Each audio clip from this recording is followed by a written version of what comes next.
Open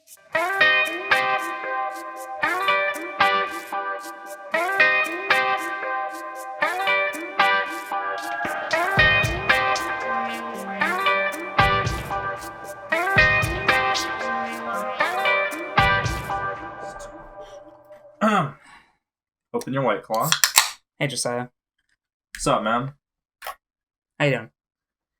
Overall, I'm doing real good, man. Doing yeah. real good. How about yourself? Yeah. I have to talk about Star Wars. Again? I'm sorry. I know every time I see you. So that's kind of been what it is recently. It's been a hot minute. We didn't do episodes 5 and 6 when they came out. But we're doing them now. We're doing them now. So now, as of this moment, all Season 2 of Mandalorian is over. We've all seen what happens. But let's go back in time. Let's talk about these episodes. Point by point. Me telling you how I responded to them and you talking with me about them. Providing the context leading in. Naturally. To the finale, which, yeah, I mean, who wasn't? I got spoiled on what happened, but I didn't care, so it wasn't like I got spoiled. It was more like, oh, my recommended feed had a video that specifically said a certain character kicking ass in finale of Mandalorian. I'm like, ooh, Mace Windu? We'll get to this. We'll get to this. Let me pull up the IMDb. But last time we left off, so the first episode we recorded together, I was very pessimistic because of that Frog Lady episode. And then the second one we recorded, I was more optimistic because it started to pick back up again. And it was having this weird mirroring effect of your experience with the first season of The Mandalorian. Yeah, but then episode 5, which is the worst episode of last season, was one of the better ones of this season. Oh, well, that's good. Which is great. So episode 5, I'm still pulling it up. I remember that's the Ahsoka episode. And I love how Bo-Katan sets us up with, hey, we're gonna go see Ahsoka. I love that, like, hey, listen, we all know what's gonna happen here. It's a Dave Filoni show. You're gonna go see Ahsoka. I'm surprised it took this long. Well, we'll talk about this as we go on. Yeah. So, this episode's fine. It's a little bit weird because, like, she's fighting some random chick who, from what I remember, because, again, it's been like 4 weeks now. I'm not rewatching this fucking show. You have to pay me. That's fair. Or I'll just go through it with you, whichever one comes first. Well, I know Nathan is currently doing the Star Wars go-through, and we're on the holiday special right now. Oh. So Chapter 13, The Jedi. The Jedi. The Jedi. Yeah, she's on some fucking planet ruled by a magistrate, and the chick's like Morgan Elsbeth. And when they say her name, it feels like you should know who that is. It's no one that has been in canon before. Wait, what? It's not even someone from some novel? So speaking of which, Cobb Vanth, Timothy Oliphant's character, is from a novel. I think the 2015 novel Aftermath. Oof. Well, and so, like, he turned out all right. I think honestly it's kind of cool that they brought a character from one of their novels into live action. Yeah. See, Cobb Vanth is the thing I love about this season, is at the very end I have a point to make. I'm gonna hit on it as I go along. So yeah, Morgan Elsbeth, never been anything else. She has this Beskar spear, and it reminds me of the spear that Ahsoka holds at the end of Rebels, the big staff thing. Oh yeah, I'm guessing, and I thought that at first that was going to be what it was. Was that because I'm not sure when? Because I didn't finish Rebels because I fell asleep. So sorry, halfway through season 1 or wherever you were. Yeah, they kept just rating Imperial things, and I was like, I get it. Again, Rebels is a show that would have highly benefited from being a 13 episode season and not 22 fucking episodes. Rough. Yeah. So does it end with like Ahsoka like standing somewhere like after? Okay, yeah. All right. This is your turn to tell me about something. Okay, so I say this knowing you kind of don't care. This is true. The ending of the show, I will be as simple to therefore prepare you for such an ending, but not to spoil the specific intricacies. The elements that make up the end of Rebels are space whales. Ezra, the main character, has the beast trick ability that he gains in late season 1, season 2, I don't remember. So space whales. So we have Star Trek. Yep. And we have taking that ability from KOTOR. Yep. Go on. The main villain of this point in the series is Grand Admiral Thrawn. Right. And, who in Legends was a villain post Return of the Jedi. Yeah, later. I almost said Revenge of the Jedi. Revenge of the Jedi. Well, yeah, same thing. And Thrawn, was brought into the new canon, and they showed him more directly pre his rise after the fall of Palpatine. Yeah. For those who don't know, before Disney decided to stick their fat fucking knot cock in Star Wars and just burst everywhere, Thrawn was in this trilogy of books heralded as the unofficial sequel trilogy. Yeah. Where it was 3 books basically set after Return of the Jedi, where like Thrawn was this new threat that really challenges Luke. Isn't it the appearance of Mara Jade? Yeah, it introduced so many mainstay characters that are like fan favorites now, just in that trilogy. Mara Jade is not in the new canon, but give it time. Mandalorian season 5. Mandalorian season 5, the Mara Jade, a book of Mara Jade. So Grand Admiral Thrawn was brought into the new canon, and they bewilderingly decided to make him the arch enemy of Rebels pre Star Wars Episode 4. And the thing about Thrawn, which is bizarre, and what they decided to do was, we're not gonna kill Thrawn, which is smart, or Ezra. Oh, okay. To defeat Thrawn, we're going to use these space whales to open a hyperspace portal to teleport them to the unknown regions. And then the end of the show basically has Ahsoka, years implied to be around the time of the sequel trilogy, saying, "Oh, we know where Ezra is. We're going to go find him." So Ezra and Thrawn were teleported. Yeah, it was supposed to be like this sacrifice where Ezra gives his life, but in a very Disney-fied way, to get Admiral Thrawn out of the reach of attacking the rebellion. So that we can have the events of A New Hope. Yeah, because if Thrawn was around during those events, you'd get fucked. Yeah. Well, I mean, in the new canon, not as much as the old canon, because he's been nerfed. So that makes sense. You get to have your cake and eat it, too. Like, you get to say, oh, in some way, this could lead into actual Thrawn. Yeah, they could be dead, but all right, we can always bring the characters back if we want to do the Thrawn trilogy. From how you describe it, doesn't sound terrible. It is, but from how I describe it, yeah. But the whole thing about the space whales is really where it's kind of like, I love Star Trek. That's how we get rid of them. Interesting. Okay, yeah. So that, and at the end, she's holding like a fucking spear thing. Yeah. So that is implied to be post Return of the Jedi, possibly closer to the sequel trilogy because she looks so much older. Gotcha. So that's just theory crafting. Okay. I haven't checked the updates. Yeah. So I'm assuming that this spear ties into that at some point. I'm sure that's what it is. Yeah. So Ahsoka's fighting this chick on this planet. She has slaves. The chick's Asian but has Asian slaves. I don't know, Star Wars. Fucking Kyle Reese is there, but he's super old and can't talk through his jowls, and it's a little depressing, but it's good time. God, I'm sorry, Michael Biehn. It's Kyle Reese, so it's fun because you're like, the whole time I was like, Kyle Reese, it's Kyle Reese here. God, that was pretty good because he was this sort of gray area character. It was pretty cool, right? There's a scene where because Mando goes to the town after we get this cool scene of Ahsoka, just it's a very I know they said that Ahsoka was gonna be there, right? But as a fan of Star Wars, I saw the Clone Wars movie in theaters. So, in a sense, I have been waiting 12 years to see this character.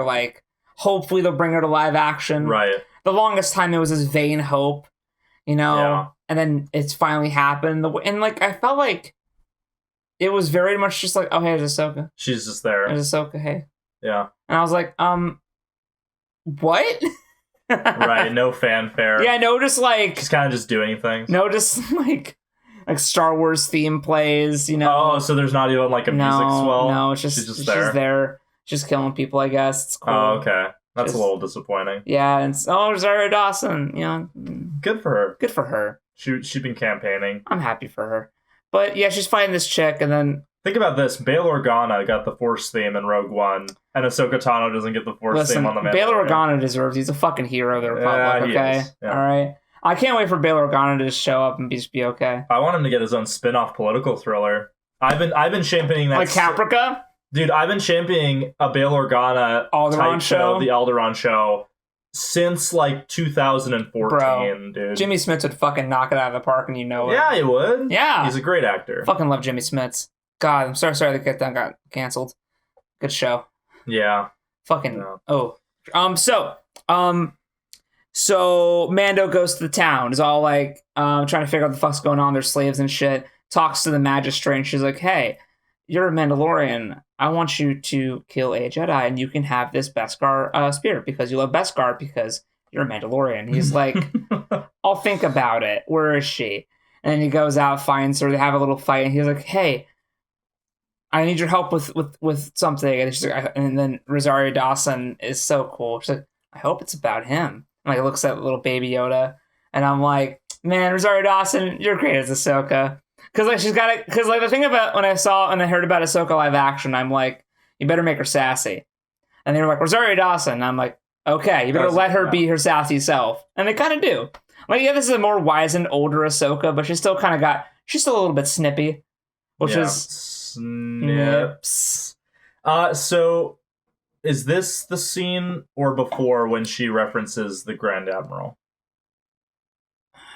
When she's fighting, this is before Morgan. This is before. Okay. So yeah, there's this whole scene with Ahsoka and Jin Jarkin and Baby Yoda, and then she was like, "Hey, Baby Yoda's name is Grogu," and it's like, "All right, cool." And then Mando's like, "Hey, Grogu," and little Grogu's like, "Eh," and then everyone's like, "Aww," and then it's cute. So I'm guessing. Well, I'm not supposed to know that yet, so I'll shut up. Sure. So then she basically gives some backstory of like, hey, this, like, she kind of like, you know, Vulcan mind melted them for a minute. And it's all like, hey, so he like has been around for a long time. He survived the attack on the Jedi, on the Jedi, whatever, on Coruscant. Yeah. And I think she even says Coruscant. I'm like, oh! Yeah. And then, you know, so she presumably knew Grogu at the temple, maybe, or just or either knew him or was able to kind of look through his mind and go, "Oh, this is what happened to you." Okay. She's like, "Oh, there's like a darkness in him because of all the fucked up shit he's gone through and seen." That's why he eats so many frogs. Ah, shut up. I saw this funny meme. Spoilers for the end of the Mandalorian. There's a scene of like, there's a meme where it's like Luke after having a Force vision of Grogu eating frog embryos, and it's the scene of him holding the lightsaber, but instead of Kylo, it's Grogu. That's actually great. That's a good meme. Yeah. But and so I actually got that bit spoiled for me. Oh. So I thought that like when I watched the episode, we were gonna like have a scene of like Ahsoka got like touching Grogu's face. Yeah. His eyes fading, and then hearing like in the background like a Grogu. Hey, Walker, what are you going to do? And just Grogu's face of like behind one of the council seats. Yeah. But no, they pussied out. Boo. Yeah. I feel like maybe they thought that would be a little on the nose, like a little too far. I just wanted to hear Master Skywalker. What are we going to do? I wanted that so bad. Yeah. But yeah, basically. I think someone actually made an edit of that. Good. Yeah. I saw on YouTube where they show the Anakin in the doorway bit, and I'm like, oh god. I saw a funny meme of it was that shot of a kid asking, and then it was like, meanwhile, Grogu, and it's just Baby Yoda in the bathroom, just like confused. Just like he went to go take a piss, and that happened. But anyway, so basically, she says, "Hey, I'd love to help train him. Let's figure out how good he is with the Force." Tries to make him do some rock moving, and then he doesn't want to do it. Like, meh. And then they set up in season 1 that like Grogu. I'll just call him Grogu from now on because that's his name. I'm glad that we actually have a name instead of Baby Yoda or just the child. Yeah, I love when people go, "It's not Baby Yoda, it's the child," and I'm like, "Shut up." Like. Well, now it's Grogu. Now it's Grogu. I getcha. All right, shut up. I understand. Just scratch your neck beard. It's okay. Did you order food? I did. I'm sorry. Pause. No, it's okay. No, it's fine. I wonder what he ordered. Anything for me? Man, I didn't order food. Should I order food, guys? We don't have a sponsorship with DoorDash or anything. Subway. There he goes. Thank God for America. Right. If you want half of this shit, you're welcome. I'll think about it. The turkey with guacamole and bacon. Maybe. Oh my God. Anyway. So, where was I?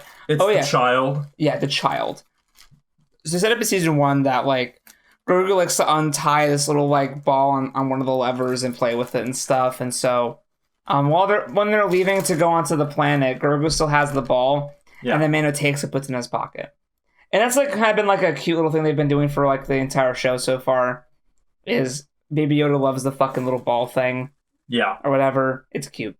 And so Ahsoka's like, well, you have a bond with him. You're imprinted on him basically at this point. Yeah. So like you try it.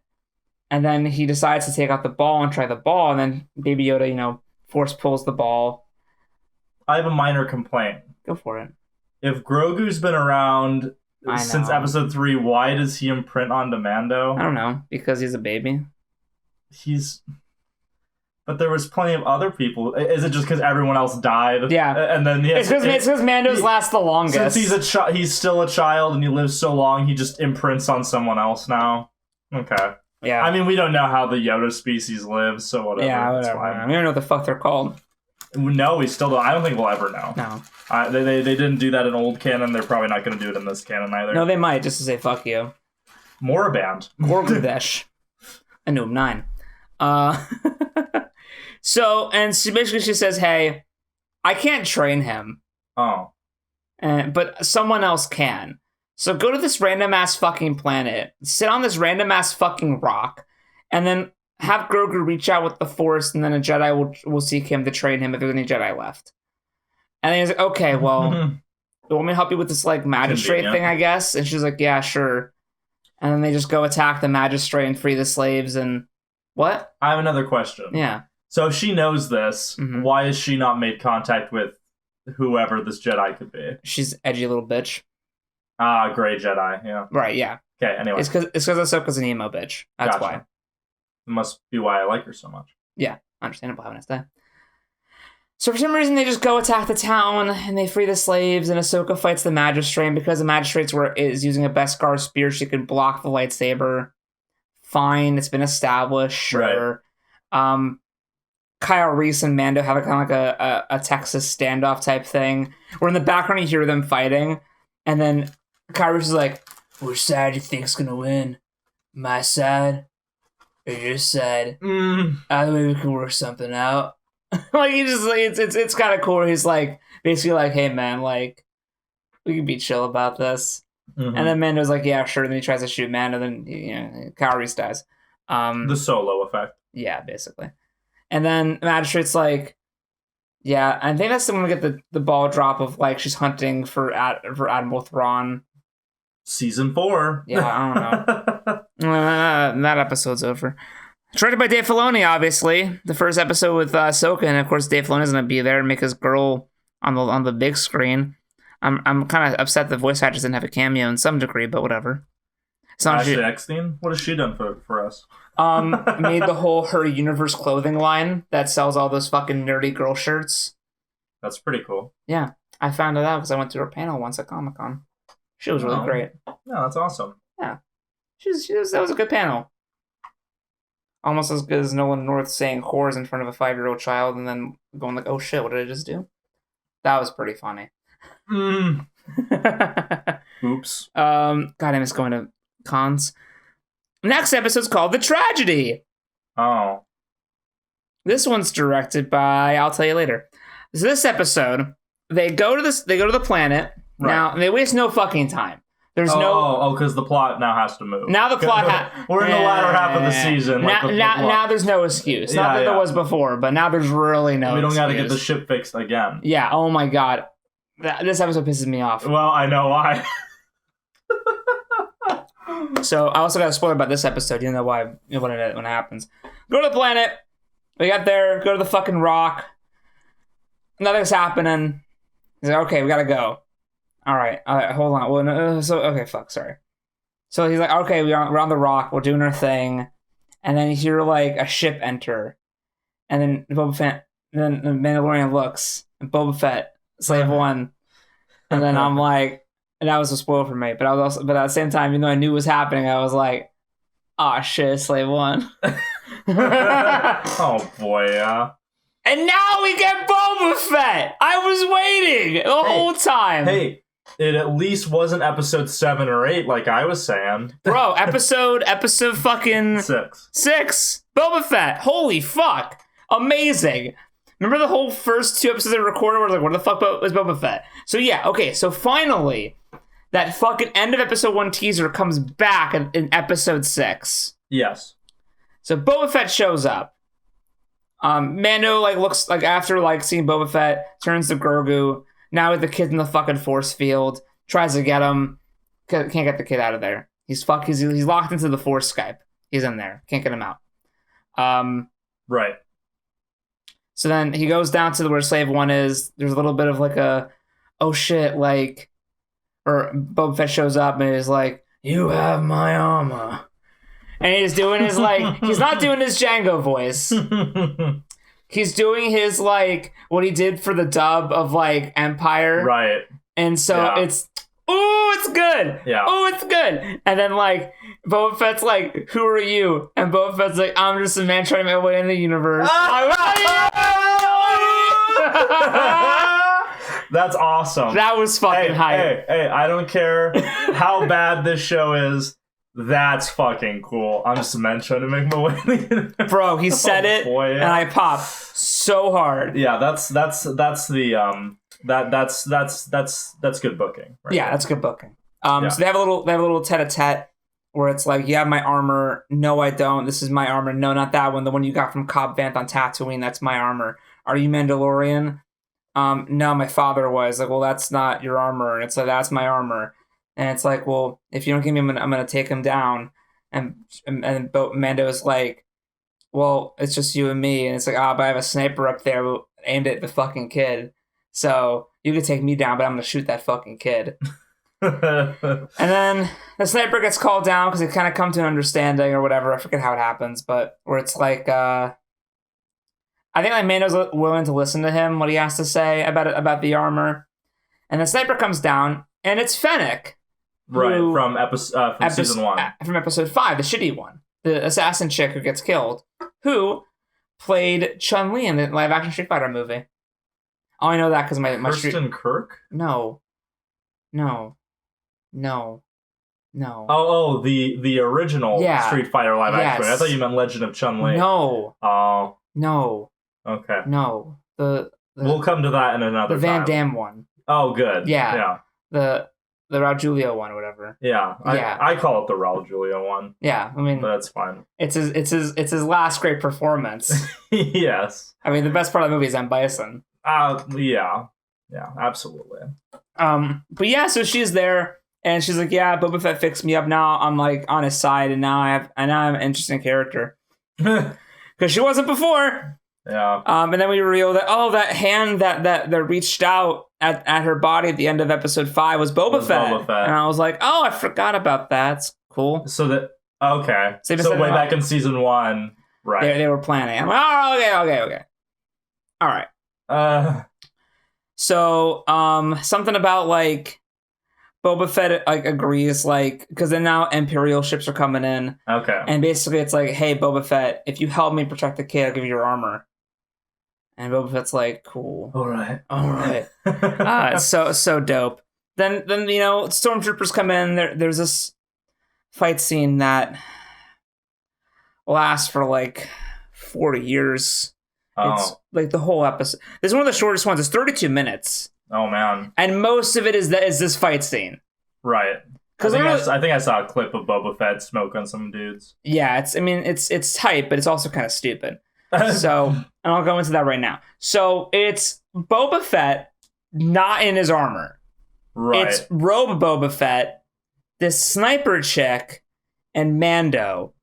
And before they really had their talk, like to ensure that Fennec would come down and not try to shoot the kid, Mando had to put down his jetpack.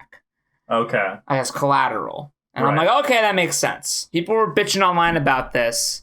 Now, I'm all for bitching when it makes sense. This is not a thing to bitch about. Right. Everyone's like, oh, it's so contrived that Mando had to put his fucking jetpack down. And it's like, no, dude.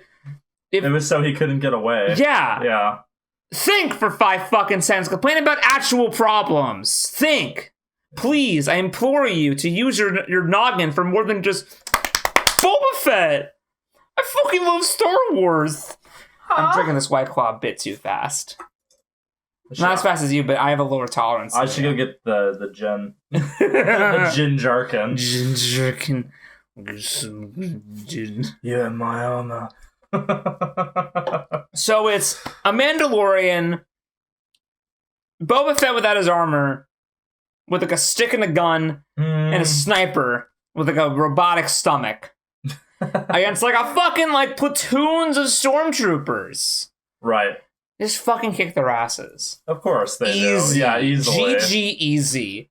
Why and for most of the battle, Mando goes back up the hill to check on Grogu. So it's not even... So it's not even Mando there. It's Fennec, and it's Boba Fett without his armor on. And I'm like, what the fuck? I just have a general thing to say. What is the harm in making your antagonist more threatening? Like, wouldn't it make it more exciting? Bro, we know this from watching so much wrestling. When you have a heel, like a villain that is well established being a dominant force, it gets scary. Because like, if fucking like Baron Corbin challenged for the title, it's like, well, that's not a big deal. I just long for the days when we can have stormtroopers that are a threat again. Bro. But we're going to talk about that more in this fucking season, because I have problems with this season. And I know that they bring in some other types of troopers. We're getting to this. Yeah. Okay. So, all right. So let's move on. So this fight scene goes on for 30 years. During it, there's this bit where they bring out a fucking Gatling gun. Who does? Stormtroopers. The stormtroopers do. The stormtroopers bring out a Gatling gun. They're shooting, and Fennec's up on the ridge.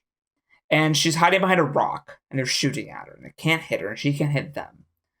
Fennec decides to leave cover, run across the ridge, which is out in the open in a straight line. And for like 10 seconds or so, maybe more, maybe a little less, but roughly 10 seconds, she's running in a straight line to the next spot of cover. And the Gatling gun is just right behind her. Dude. You know how easy it is to just kind of go, whoop, just twist it a bit faster? And you'd think it would happen accidentally. Yeah, you think it happened accidentally. Right. Like, you have to purposefully have been hitting behind her. It would have been easier just to shoot her. And she's not like a Jedi, so she's not moving faster than she's not Qui-Gon and Kenobi in the hallway of Phantom Menace. She's not a Jedi. Yeah. She doesn't have robotic legs. Yeah, there's nothing that indicates she would move faster than normal human perception. So she's just running across the ridge. It's like this 40-year-old Asian lady running across a ridge in like, you know, some like leather armor. Yeah. As stormtroopers are firing a Gatling gun at her and they don't hit her. She goes behind the next line of cover, behind a rock, right? Then she starts to push the rock. What? Yeah, she starts to push her cover, and she pushes it, loses cover. The rock does a perfect roll down the hill, hitting stormtroopers all along the way, and then hitting the Gatling gun. Her pushing the rock, and it's slowly going down the hill, was more precise than the fucking Gatling gun that had 10 seconds to acclimate to her consistent running speed across a ridge. And hit her when she dropped it. And no one shot her when she dropped the cover. Like, there's a lot in this scene that twists logic for the sake of cool. Yeah. And it's not good. Yeah. Like, in the moment, I was like, wow, what a cool scene. And then I rewatched it later, like the fight scene, because I heard it. And then I was like, wait a minute. That don't make no sense. That's fucking ridiculous. Why didn't she push the first cover? Why'd she push any cover? I don't know. Why didn't they just move the gun a bit faster? There wasn't like a thing where they cut to them and they said, or like a guy was like, move it fast. And I can't. Like it'd be different if like she was running and you cut to the stormtrooper like pushing it like, like really just like it was tougher to move it that fast. Right. Then it would have been like, Okay. Yeah. Still dumb that she decided to do that. But at least it would have been like, oh, only reason why she got away was because the gun was so heavy. Right. They didn't even bother trying to do that. So the fight's stupid. Yeah. Boba Fett looks at the Razor Crest, Mando's ship. And then next time you see Boba Fett, he's in the fucking armor. He's got his Boba Fett armor. Got a bit of a dad gut, but he's still fucking kicking ass. And I'm like, yeah, boy! I've been waiting so long. Beats up people, uses the fucking knee rockets and shit, pushes down the fucking visor, shoots the fucking jetpack rocket. Yeah. Everything you love to see about Boba Fett. Does it. Great time. You love to see it. You know, Mando's up there with Grogu, can't get through the force field, so decides to go back down finally because he can't fucking do anything. Right as he leaves, the force field goes down, Grogu passes out. Boo. Terrible. Joins the fight, they're all kicking ass. Imperials come by and blow up the Razor Crest. So what was the point of fixing the ship if it got blown up in episode 6? Here's a spoiler. There was no fucking point. You're right. It's almost like it was filler. It's almost like it was filler, contrived garbage. God. And they knew it was going to get destroyed in this episode. And they were like, well, let's utilize the ship as much as we can. Kill me. And then, you know, Moff Gideon's ship shows up, sends down the Death Troopers. Yeah, which are Dark Forces. Which are just basically just like, they look like fucking Zergs from Buzz Lightyear Star Command, but they're black. They're kind of just super battle droids, but if they were stormtroopers. Yeah, and they have the eyes of Zerg. It's great. Yeah, it's a good time. They jetpack down. They pick up Grogu. They jetpack away. Mando can't get it because he doesn't have his jetpack. Yeah, but they set that up, so it's okay. Like, that's not a bad thing. A bad thing is Fennec pushing her cover out from her and perfectly 360 no-scoping with her fucking rock. All right, that's stupid, but it's fine that they set up a reason why he wouldn't have his jetpack. Yeah. Shush. And then, Boba goes up in Slave 1, tries to follow where the ship's going. Sees a fucking Imperial Star Destroyer and is like, nope! And he launches the Sonic Mine from episode 2. I saw that clip on YouTube. Yeah, boy. And it makes the same sound with the shockwave. I'm like, oh, that is cool. Oh, it's fucking dope. So he comes back, and then he's like, he shows, like, he unlocks the Boba Fett to Mando, unlocks the armor's gene code. He's like, see, this is my family lineage, this is my father, and this is me. And he's all like, and the Mando's like, your father was a foundling? And it's like, yes. And it's like, oh, so you're basically Mandalorian. All right, you're fine. Yeah. So the conflict is over. Which brings up one very important question. Why didn't Boba Fett get the armor sooner? Because then we would have to actually advance the plot. You mean in-universe reason? You mean why he didn't get it from Cobb Vanth? Because he even says, I want the armor you got from Cobb Vanth. So he knew his name. He knew who had it. So Cobb Vanth wasn't on Tatooine. Yeah, he was. Oh, he was? Yeah. Right, okay. There's no reason why. Like, he had how many years to find him? He could have killed Cobb Vanth. He could have bribed Cobb Vanth. He could have stolen it from Cobb Vanth. And you can't tell me that Cobb Vanth is as good as Boba Fett. No. So you're saying that You're saying that Boba Fett couldn't have disabled his own armor on someone else who doesn't... And there's, like, apparently a gene code? Yeah. Dude, isn't there, like... Wouldn't you think there'd be some way to go, like, oh, gene code lock? And armor just, like, fucking freezes. Well, I mean, Cobb Vanth didn't use any of the special weapons, so I guess he just used it as armor. It was just armor. So, okay, that kind of makes sense. So he didn't take it from the fucking normie Western sheriff. But even though he can wipe out, like, dozens of stormtroopers. Yeah, even though without his armor, he can wipe out dozens of stormtroopers, and it wouldn't have been too big of a deal to, like, I don't know, like, either, like, raid the town, bribe him, buy it off of him, steal it. So the only explanation is so that he can get from Mando. Happens, yes. Because if I had to choose, if you told me, hey, Sal, you need something that's very important to you. Now, do you want to get it from the Western Sheriff or the Unstoppable Super Soldier? I'd probably just take it from the Western Sheriff, who I could beat up. Yeah, you think, right? Not after Dave Filoni. But then there'd be no story. So it's dumb but fine. Not Sure. really. It's not fine. Not really fine, but I'll roll with it. Yeah. Like, he has the armor. Fuck it. The first half of the season didn't fucking matter. Cool. Yeah. It's just it's dumb. It's not egregious. It's dumb though. You could like theorize like. I need to look at how long this is after Return of the Jedi. Like, let's say he gets out of the Sarlacc pit. Maybe he has to go to recovery because he got fucked up because he's all scarred. Maybe like that's why, and maybe Cobb Vanth. He just finally crossed the planet because he had no resources and finally found Cobb Vanth, and then Mandalorian happened to get the armor. It was a complete just bad timing coincidence. It's still bad writing. But you could theoretically justify why he didn't just take the armor from Cobb Vanth. Whatever. Yeah. Still dumb, but okay. Whatever.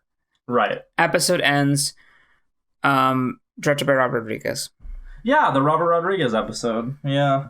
Very not Robert Rodriguez-y. Yeah, it doesn't sound like it, because I thought he directed... I didn't realize this was the one he did. That sounds very weird. It's a weird one. Yeah. You think he'd do the one with Ahsoka? No, but Dave Filoni's never going to let anyone direct the first episode of live-action Ahsoka besides Dave Filoni. You're right. So it's a fine episode, whatever. Now we get to episode 7, Chapter 15, The Believer. So at the end of the last episode, I forgot to mention... the last episode was called Tragedy because they got Grogu? Yeah. I wouldn't call that a tragedy. I'd call that unfortunate. Let's go prevent it from being a tragedy. But no, it's a that's tragedy. Not a good episode title. No. And also they lost the Razor Crest. Oh, okay. Oh, and then while he was looking through the Razor Crest remains, he found the fucking Beskar spear. Oh, okay. And the ball. And the ball. Yeah, because why not? Which never comes back after that point. Because you're sad. Yeah, because you're sad. Because remember the ball? So episode 7. So the end of episode 6, actually, they established that he goes to Cara Dune. Okay. And last time we saw her, one of the random fucking X-Wing pilots who was all like, yeah, man, Alderaan sucked, huh? It wasn't that sad anyway. You're an Alderaanian. Do you want to join the Republic and be like a cool sheriff? And she was like, I don't know. And now this episode, we go back there and she's like, yeah, I'm a sheriff now. And I'm like, wow, all off screen? Great. I love storytelling. You gotta watch the spin-off to get that backstory. I'm sorry. It's not out yet. Well, you can't say there's no character development if we just include it later. That's called good storytelling. Wait, what? I hate the MCU. I've loved this year without an MCU movie. It's been really good. God, I was like it's been pretty nice. The Earth had time to heal. Yeah. Yeah. Anyway, so now he's like, hey, I need you to find somebody for a movie. I have to get the kid. I want Bill Burr back. Bill Burr was a fucking guy in the Prison Break episode with the reused set, which was really good. Right, the bottle episode. Yeah, the bottle episode where they killed Anakin's voice actor. Oh, right. And Clancy Brown was there. And they again bring up the fact that he killed a Republic officer, Lieutenant Davin. I'm like, dude, why is everyone harping on this? Lieutenant Davin is a fucking critical character. I get it. He's Anakin's voice actor. Calm. I get this sense, with Dave Filoni cameoing, less so with Ahsoka because that's like trying to continue a story. All these references definitely make me feel like they are trying so hard to nostalgia bait your ass and forget that the sequel trilogy ever fucking happened. Like just this whole... And it make it feel more like a connected story than it actually is. Yeah, Davin wasn't like a huge character though. No, he showed up as like, hey, no, don't do that, and they just killed him. And not even the guy's name is Mayfield. Not even fucking Mayfield killed him. They showed in the previous one. They showed it was a fucking Twi'lek chick. And I'm like, why are we harping on this if he didn't even fucking do it? Jesus, man. So this episode they go to this fucking planet. Mayfield's like working on some fucking junkyard or whatever. Cara Dune brings them to Slave One. because now they're all chilling in Slave One because Razor Quest got fucked. And Boba Fett comes out. Mm-hmm. And for some reason, his armor, it was looking like really fresh. He cleans it, yeah. But he didn't clean it during No Empire or Revenge. He didn't clean it any time. In the 30 years. In the 30 years, he never fucking... Or, sorry, not 30 years. Well, at least like 20 years. He didn't clean it in like the 20 plus years. He had it. But now, on the journey from random planet A to random planet B, he decided, now I'm just gonna buff this out a bit. Right. Get some gook on. Yeah. Get rid of those rusts and stains. I don't know. It's for the action figure, so you can buy the one with battle damage and without. Oh. Ah, fuck, you're right. Yeah, that's entirely shit, what it is. dude.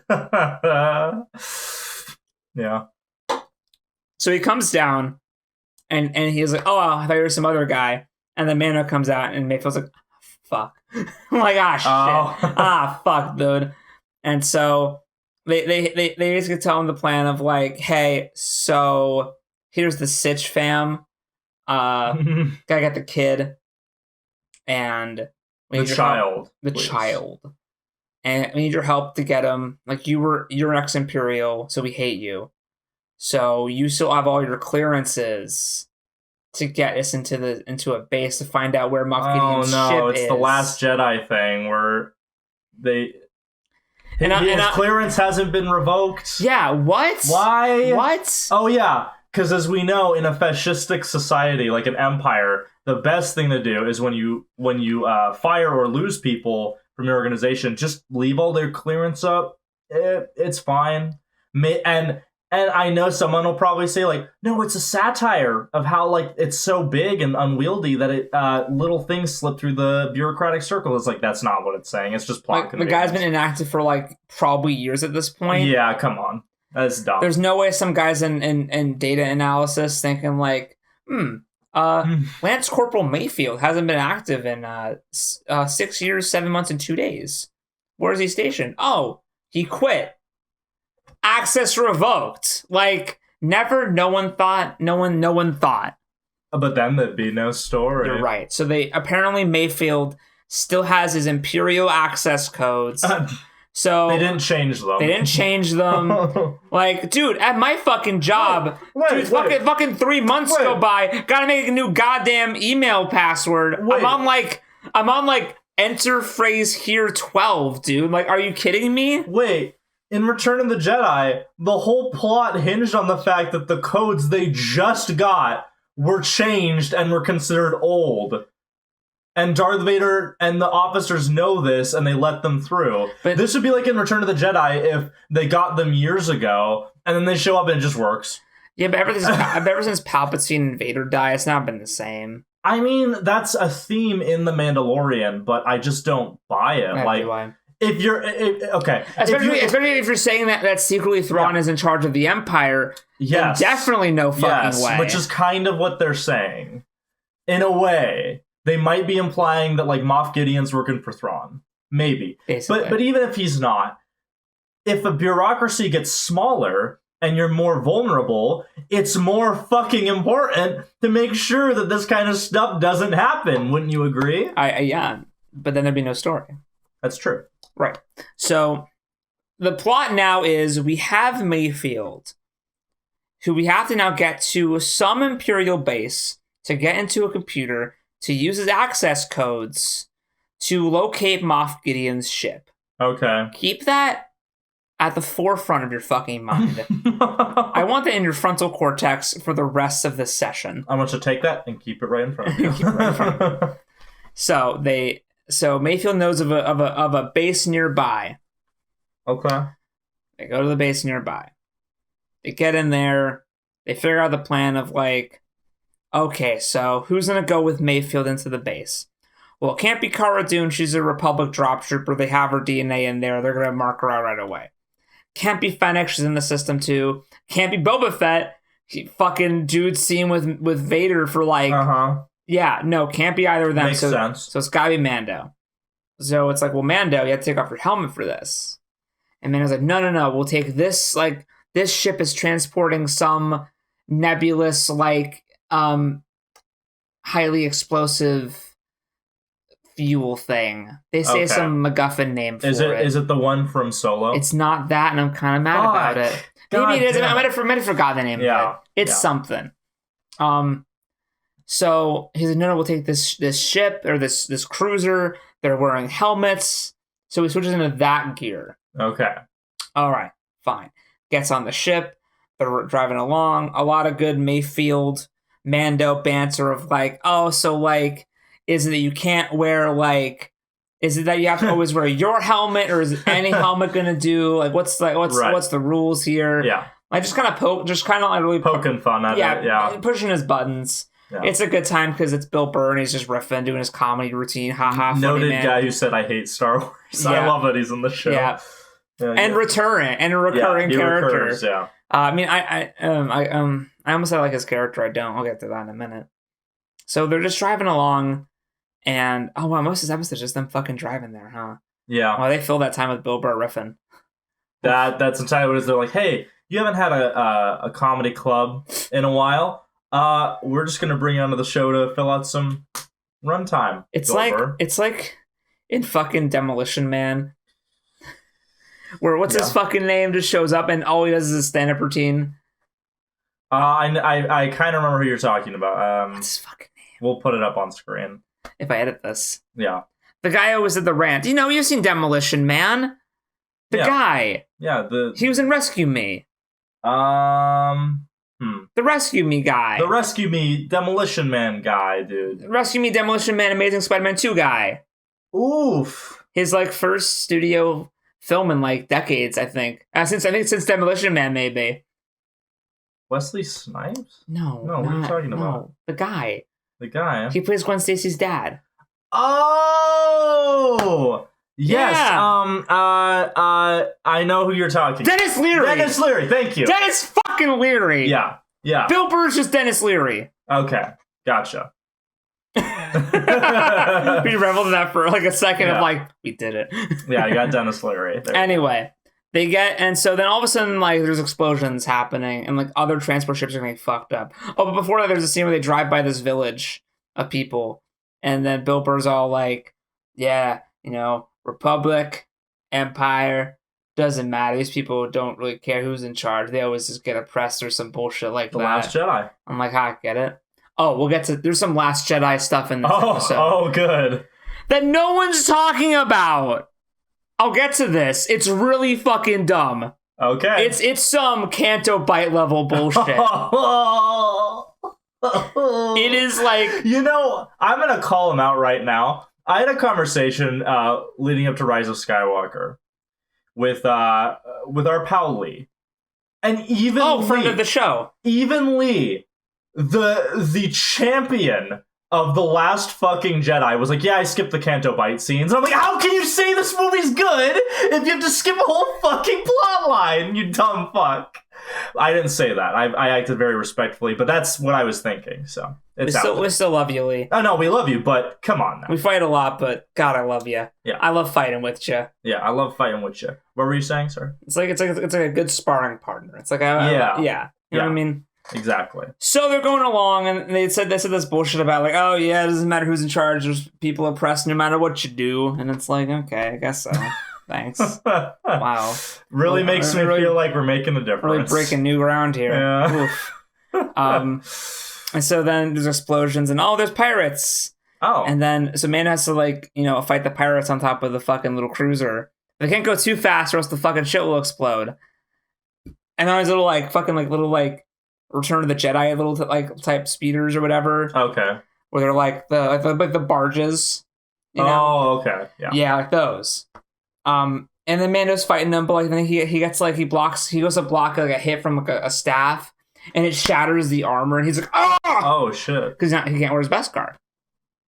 He's wearing the Stormtrooper. Oh, because he has the other arm. Gotcha. So it's a cool moment of like, oh, you're technically weakened power level wise. Right. He's very nervous. And I'm like, cool, but he still just kicks their asses. Right. Nothing matters. Right. And he kills a bunch of them. This is entirely just to fill time. Yeah. There's no point to the fight. Lasts for so long, and every time you think that barge is done, just a new one shows up for some reason. Is there a reason, plot-wise, before we get to it in the story, that the pirates attack? Like, is there a reason they have to be there in the story? It does lead to kind of something.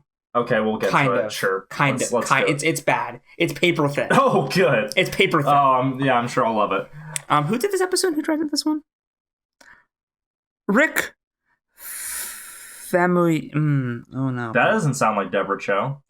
Oh, shut up. What is he? If you're not Deborah Cho, get the fuck out of here. Oh, he directed Dope. That's a good movie. Oh, with Johnny Depp? No. Oh, that's Blow. I'm sorry. No, Dope. No, the one about the black kids like in LA who are nerdy but get rung up in a fucking drug thing. Oh, okay, cool. And it has the fucking kid who plays Flash in the new Spider-Man movies. The one who calls him Penis Parker? Yeah. God. Dope's a good movie. I think it's still on Netflix. Oh, cool. I might check it out then. Yeah, that one. Oh. It's really good. You should check it out. I just like that I confused it with Blow. That's funny to me. That was pretty good. So they got the Dope guy to do this episode. It's a wild night. Yeah, anyway. Okay. So, yeah, they just kill hordes of pirates for no good reason. It's a because they wanted to fill time. And they got to there, and they're the old. And then whenever they see the stormtroopers are attacking the pirates, and then Bilbo's like, "Oh man, didn't you think you'd be happy to see stormtroopers?" And I'm like, "I understand what's happening. Thank you. Like, I'm watching the show. I'm actively paying attention. I know it's for the people who are on their phone right now, but I am watching." Yeah. So they got there, and forever ago, Bill Burr took off his helmet to rib on Mando. Like, oh, it's so nice to breathe in here. And I'm like, this is a COVID joke. It's very funny. He was saving that one up for months. I went, haha. And then they get there. Okay. And they leave the craft. And Boober's all like, yeah, we did it, guys. And he's still helmetless. And me and Sean are screaming, put on your fucking helmet. Right. And then Mando still has his on, of course. And they're like, all right, we have to go. All right, now that they've all celebrated, and they're the only unit to make it. They're the only ones to make it through the pirates. Okay. Which just shows how inept the fucking stormtroopers are, because, like, Jesus. The pirates were beating them. Yeah. God damn. So, and there's this room where it's in the officers' like mess.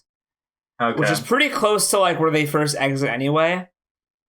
And so they go out into the officers' mess, and Bill Burr walks up, looks to the left in the corner, and there's this little fucking machine unit. Looks to the right, and there's this officer who like kind of cocks his head at him. Bill Burr turns away really suspiciously, goes man I can't go in there. I served under that guy, and whatever, like he'll recognize me.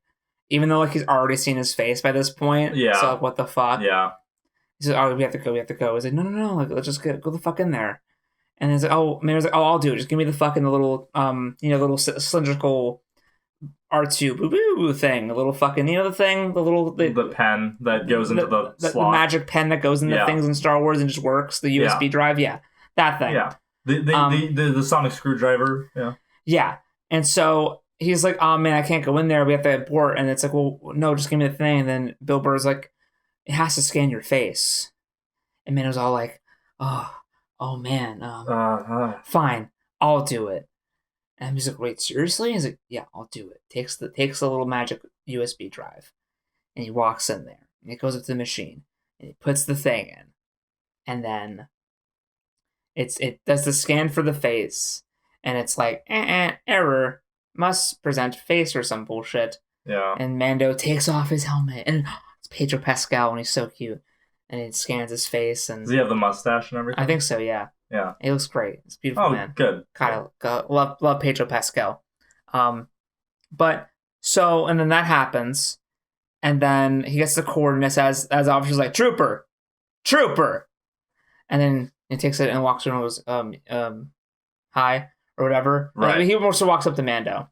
Now, before we get into this next scene, I want to back it up. Okay. So, remember that thing I told you to put in the frontal cortex of your brain? The plot of this episode is we need Mayfield to take us to an Imperial base to use his login to get the coordinates from Moff Gideon's ship, which are still active. Okay. Yeah. So, in theory, the USB drive they have, and so I'm just calling it that. We all know what it is. I'm just calling it a USB drive because I don't know the fucking technical term from the Wikipedia. It's a fucking USB drive. That's his credentials. It needs to scan your face. So how did it not immediately go, that doesn't match Bill Burr? So not only does it immediately go, so it doesn't say, wait a minute, you're not Bill Burr. So what that means is it just scans your face to make sure you just have a face. Yeah, that's why when you told me that, I'm like, wait, that doesn't, whatever. It doesn't scan your face to make sure your credentials match what you're doing. No. It just scans the face to make sure that you have a face. Yeah, it's like when iPhone security, when it has to scan your face, it just makes sure that you have one so you're not like Slender Man. Oh, that's, I didn't know. Okay, cool. Yeah. So it's this one person can't steal it. So the real reason is it scans your face to make Mando take off his helmet. This was entirely put in because Pedro Pascal was bitching that he didn't get to take his helmet off. Yeah. Which I've heard I've heard that he actually wasn't bitching from some sources, but I don't know. Either way, they wanted to show off Mando's face. Somebody did. Doesn't matter who. Yeah. At the end of the day, somebody in the production of the show, whether it be Pedro Pascal, a producer, Kathleen Kennedy. They literally just put the officer in there to go, oh, he recognized me, you do it. And you have to take off your helmet because Boo. The machine scans your face for face. I thought this was going to be like a big moment. Like the reveal of his face. Like, why even... What happened in season 1? Oh, you get to see Pedro Pascal's face? He does it in front of a droid, so it's not a living person, because he's all fucked up, because... But you clearly see his face. Yeah, he does it for Taika Bot. Okay, alright. He does it for Taika Bot in season 1. Okay. At the very end, after he's all fucked up from trying to save the baby. Okay. So it was a good moment. But now it's just like, he just took it off for this, and then when the officer comes up, he's going to put the helmet back on. Yeah. And I'm like, wait, so you've broken the code. Yeah, but it's to save Grogu. It's character development, so. So, yeah, I guess that's that conversation of this machine is stupid. It's a plot contrivance. It's dumb. Yeah. It's there to just say, oh, look, you have a face. Welcome in. Doesn't matter that your credentials don't match the face of the person. So, I guess it's only there just to say, oh, you're not a droid. I guess that's the only thing it protects against is droids. Thank God droids in this universe don't have really face-like faces. Well, I assume it's more advanced than that, like being a future tech, but it's also not advanced to just not know that your face isn't Bill Burr. Because the whole point is that we need Bill Burr's credentials. So again, we have a comic relief character coming along to no purpose. Yeah. Because Mando had to do it. So Mando could have taken Bill Burr's cylinder, gone in by himself, put the thing in the machine, scanned his face to make sure he had a face real quick, and then left. Wow. So the officer comes up, and the officer is played by a very special actor.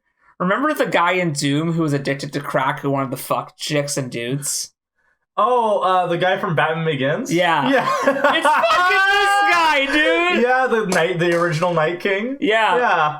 Oh, that's so great. And he's so slimy. Oh, dude, this guy's great. He can only play one type of character, but goddamn, he's so good at it. And this whole scene, so like he calls him like, Trooper, what's your name? and it's like, oh, you're so gross. You touch children. Yeah. Remember his fucking speech and doing like, I want to go fuck some boys and girls in Taiwan. Hey, you want to hit up some of this?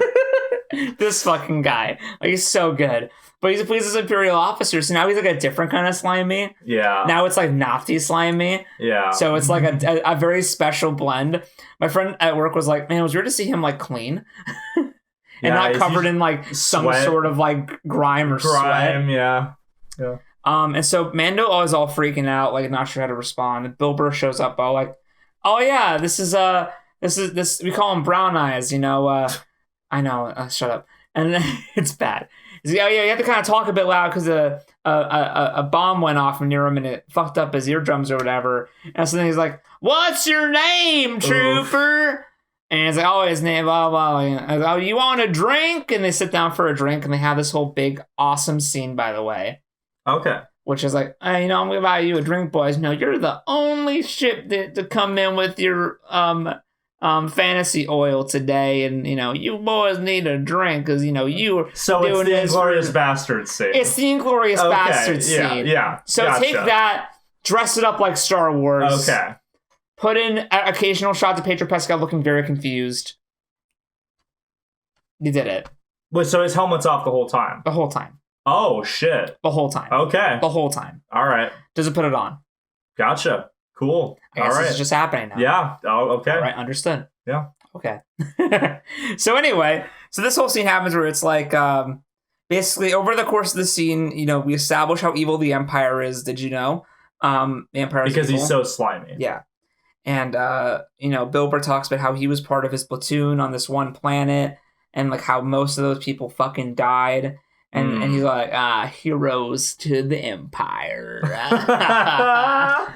And it's like, oh, yeah, you caused a lot of innocent people to die and blah, blah, and your orders did all this stuff. It's like, what you getting at, son? Blah, blah, I'm evil. Why are you questioning the good servant of the Empire? Yeah, all that shit. Just like, you know the scene. Yeah, it's been done. It's been done. know. It's Inglourious Basterds. And eventually, and the whole time Mando's like, why the fuck are you saying this? Like, his eyes are like, dude, what the fuck are you doing? Yeah, like, let's get out of here. Yeah, let's get out of here. Yeah.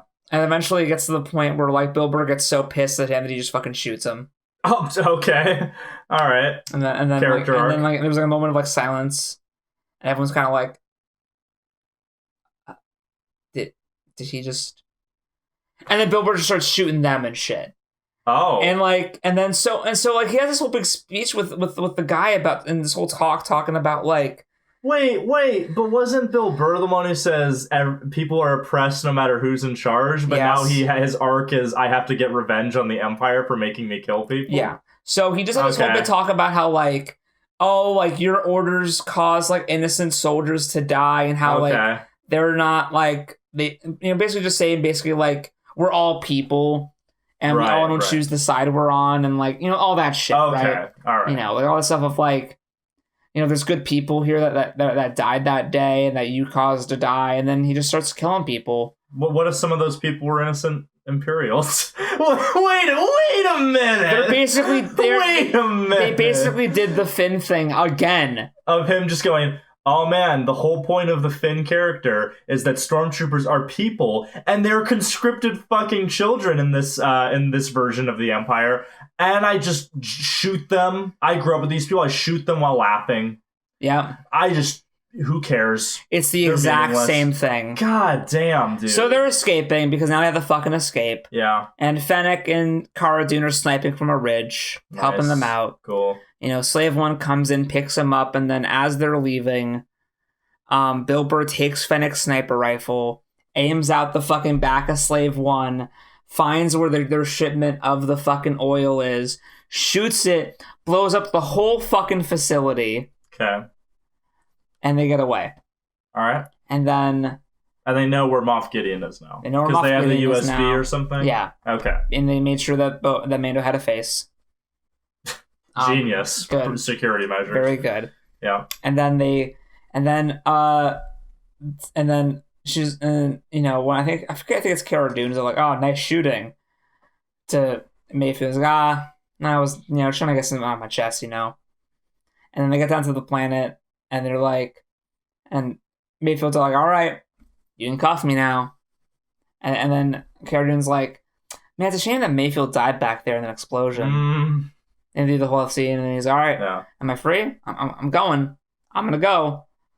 So basically, they let him go free because he blew up the Imperial base. Okay. Right after making 30-minute speeches about how, like, there's good and evil on both sides. People who are in the Empire aren't all evil. This person who caused a bunch of deaths is a bad person. And then he immediately turns around and kills a whole bunch of fucking people. And it's like, dude, there are people in the Empire who are just like you.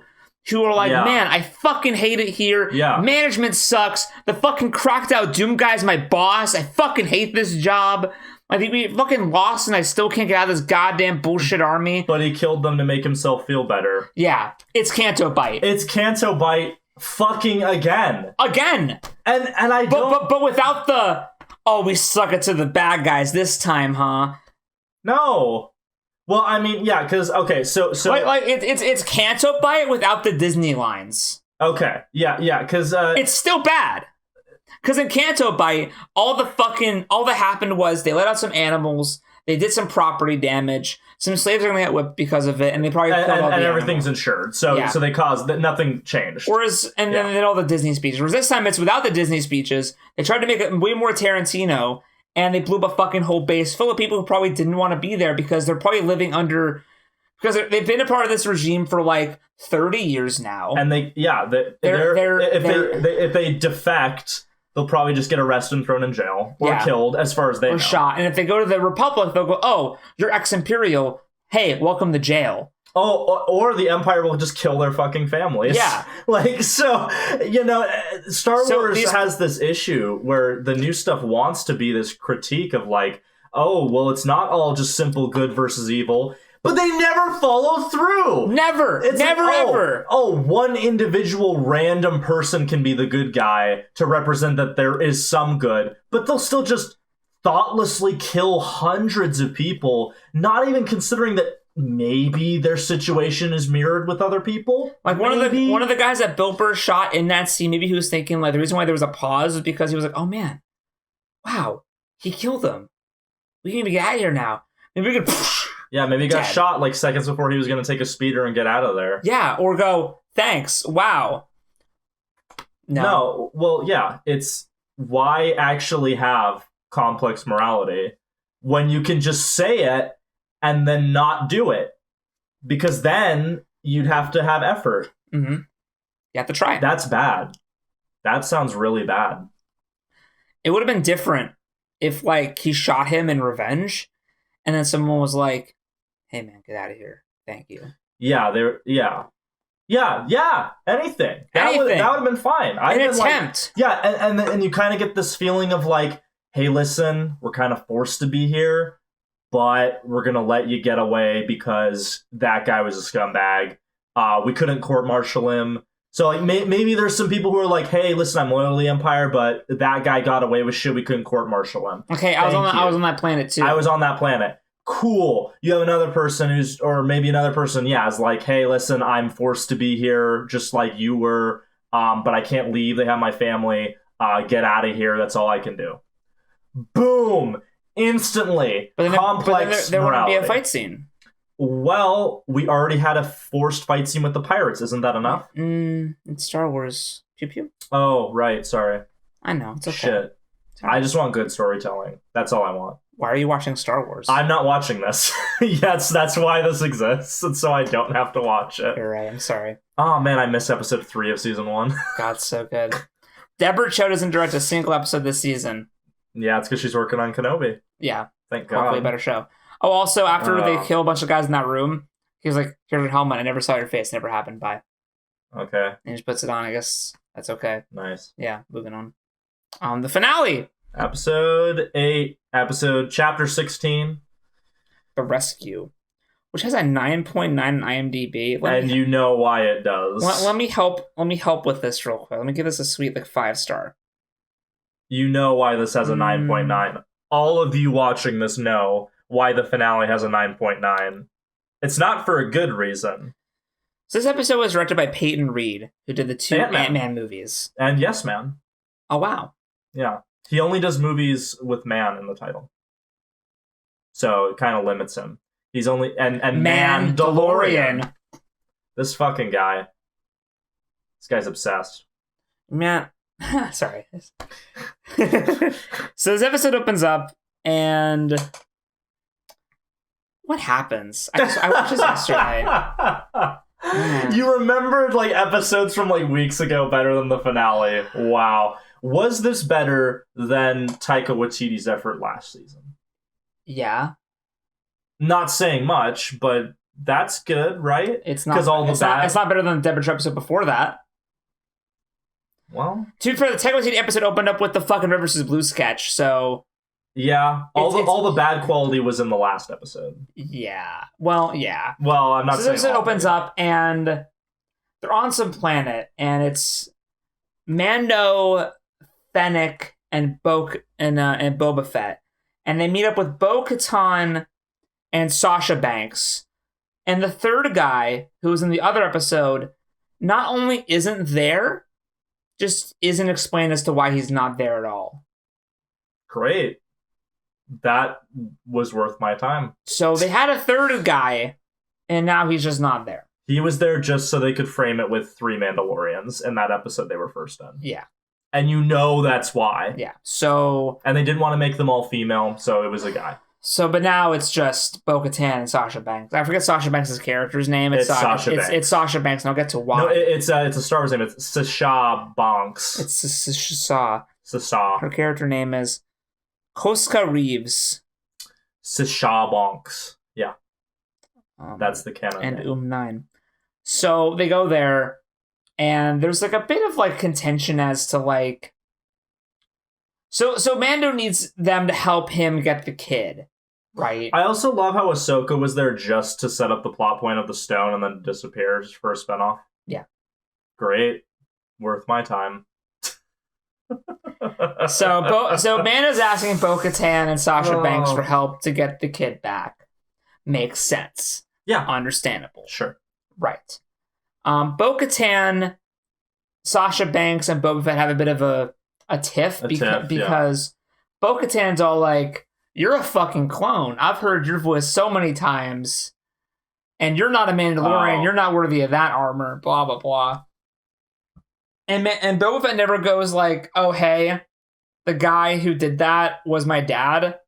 I'm I age normally. Like I'm basically a normal person. I'm just him, Yeah, and he was a Mandalorian. but no, they don't do that. And he raised me, and I was under the impression from the old and new canon that if Mandalorians are not a race, they are a creed. Mhm. Therefore, if you were raised in the Mandalorian way, that makes you a Mandalorian. So Boba Fett doesn't say like, "Well, I was raised as a warrior, inherited my dad's legacy." That's So- impassioned. Hey, look at my gene code. Yeah, like they set that up, and they don't have him go like, gene code, bitch." Yeah, Nope, no. because conflict. And so which leads to Sasha Banks and Boba Fett fighting, Great. where Sasha Banks hits Boba Fett with a fucking swing DDT off of a pillar with a jetpack boost to help her out. She legit does a wrestling move And on Boba Fett. yeah. Now the other day, you said to me, "Sal, you can't." Yeah. Well, I was basically playing devil's advocate because I had been editing the Doom episode of our podcast, where we had said, "Why doesn't The Rock do the rock bottom on Carl Urban?" It's that kind of movie. And so then I used that example as, "Oh, well, you can't complain about Sasha Banks, a wrestler, only being in this because she's a wrestler and not doing like a wrestling move."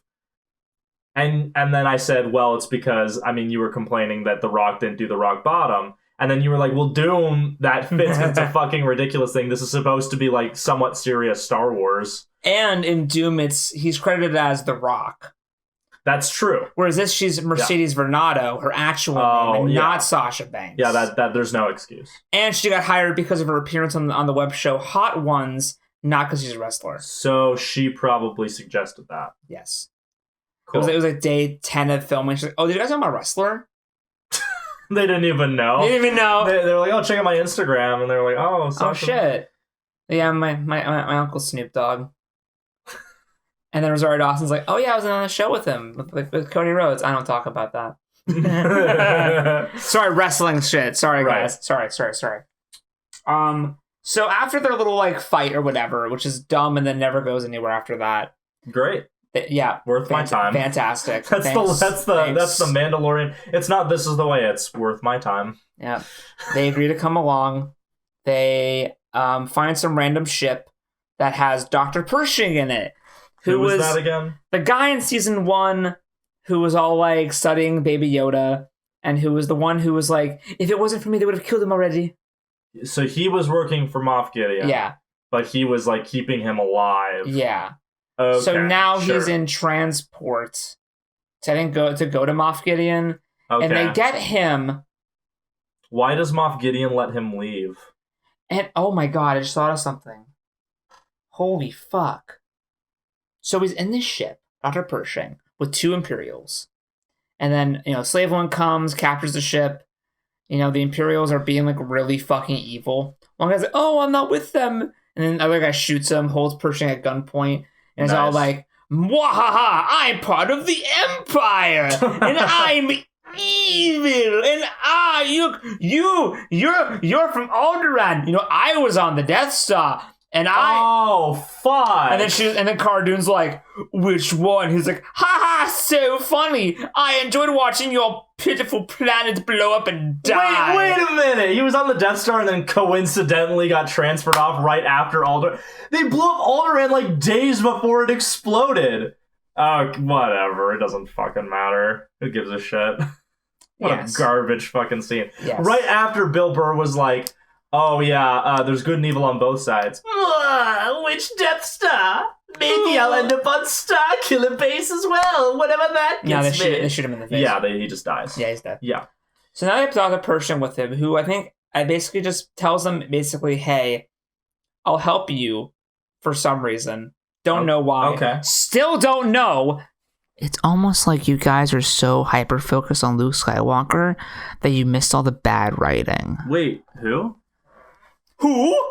I'm Skywalker. Who? And basically he's helping them out for reasons. I guess because he's captive. Sure. And he was kind of a pussy in the first season. Yeah, he just wanted to preserve his existence. Whatever. Fine. I guess so. This is a character. And he established The Mandalorian has completely perfectly constructed character arcs for every character, and none of them are flawed in any way. That's a quote from Dave Filoni, by the way. I'm sorry. And he says to them, hey, so on the ship, be careful of the Death Troopers because... And sets those guys up. And he's like, yeah, so they need time, so they're kept in cold storage because it's too much energy to keep them running all the time. Okay. So take a few minutes for them to start up once you get in there and they're alerted. Nice. So sets that up. Okay. Yeah, cool. Then we kind of build up the whole season as, the Death Troopers. Ooh. Right. It's slowly like wanting, that's the big thing at the end of the season. Ooh. And so, cool. They go there, this whole big, cool, dramatic thing where like, Boba Fett is going to be chasing the Imperial ship they captured. And once they're out of hyperspace, he's going to start shooting at them. They're going to be like, oh, help us. We have to land right now. We're being attacked. You know what I mean? Okay. So they do that. And then Boba Fett's all like, hitting them almost, but not really. And then, this chick's at the comms in Moff Gideon's deaths, whatever in his Star Cruiser. Yeah. And this chick has been like sort of like his backup the whole season so far. Like they've been really hyper focusing on her. Like she's a toady. Like she's gonna be like a character. Oh. Okay. And then like I saw online like pictures of her like jacked. Okay. So I'm like, they're saving her for like a fight scene or something. Or she's gonna do some cool stuff. Oh. She just dies. Worse. Oh, good. I'll tell you. Worth my time. Worth your time it is. She's like, okay, stand by. Then Moff Gideon's like, send out the TIE fighters. And so they come out and then they're like, doing all this shit. And the ship basically lands into the landing bay. Boba Fett flies off, kills the TIE fighters and warps out. And so he's gone. Boba Fett's gone from the episode now. Oh. And so I thought, Boba Fett's gone. Oh, I wonder why that is. And we'll get to that at the very end of the episode.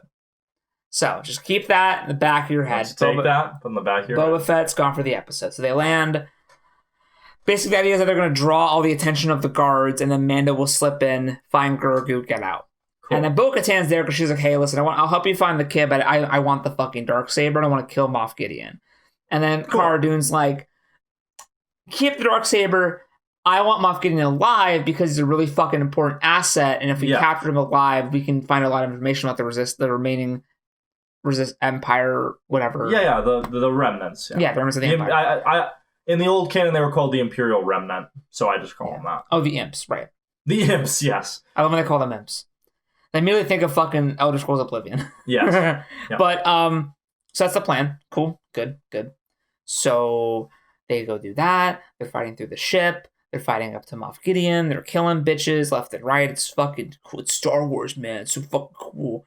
And then Mando goes, and, like, his job is to first stop, like, the Death Troopers from doing their thing. From waking up. Yeah. Yeah.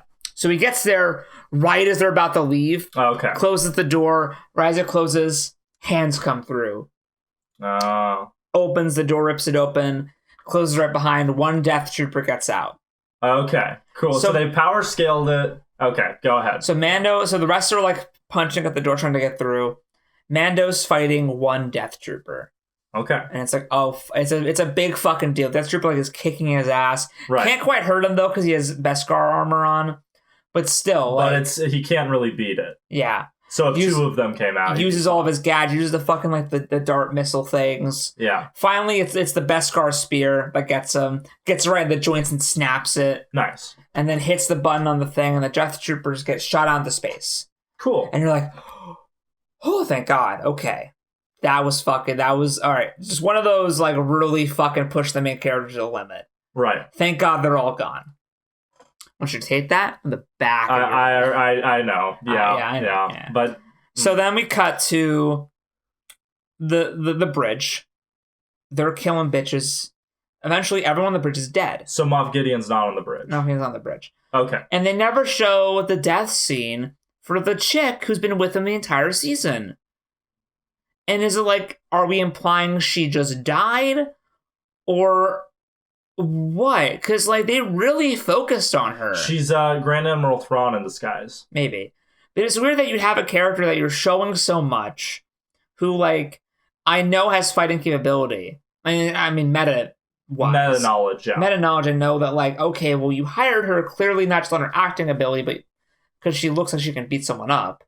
Yeah. So, like, she's not going to fight somebody, or is she... She's not going to fight Bo-Katan? There's not, like, a moment where, like, she pulled out a gun and, like, went pew, pew, and then got it knocked out of her hand and, like, went with, like, Bo-Katan for, like, a couple seconds before getting killed. Sure, yeah. Something!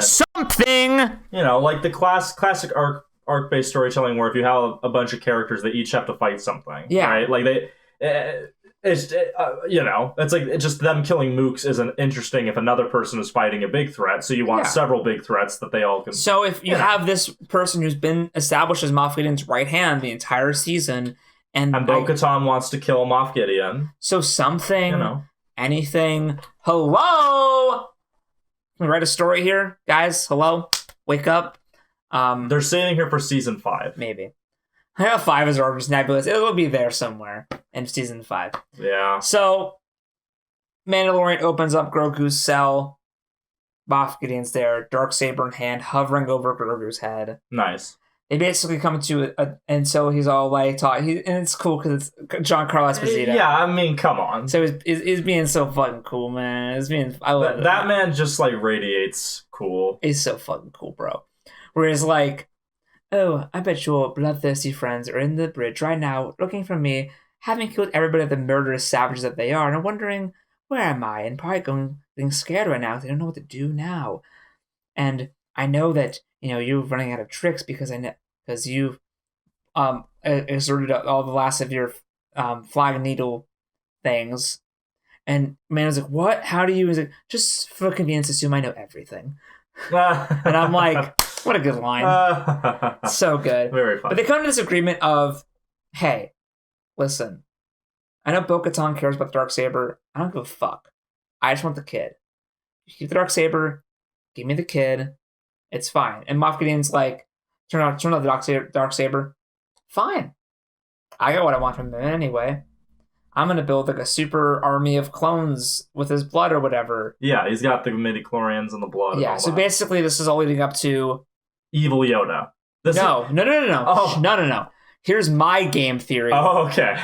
This is them trying to salvage Rise of Skywalker by explaining why snow clones exist. Oh. Oh no! You know I'm right. So the Snoke clones have like Baby Yoda DNA in them? Oh, fuck! That's my guess. Why else would you bother with this if you didn't go, oh fuck, we have to save Rise of Skywalker? if it's Force sensitive clone army, because if there's one thing Dave Filoni is good at, it's fixing the movies. That's kind of why the Clone Wars became popular, right? Is like, hey, let's try to make the prequels a bit better.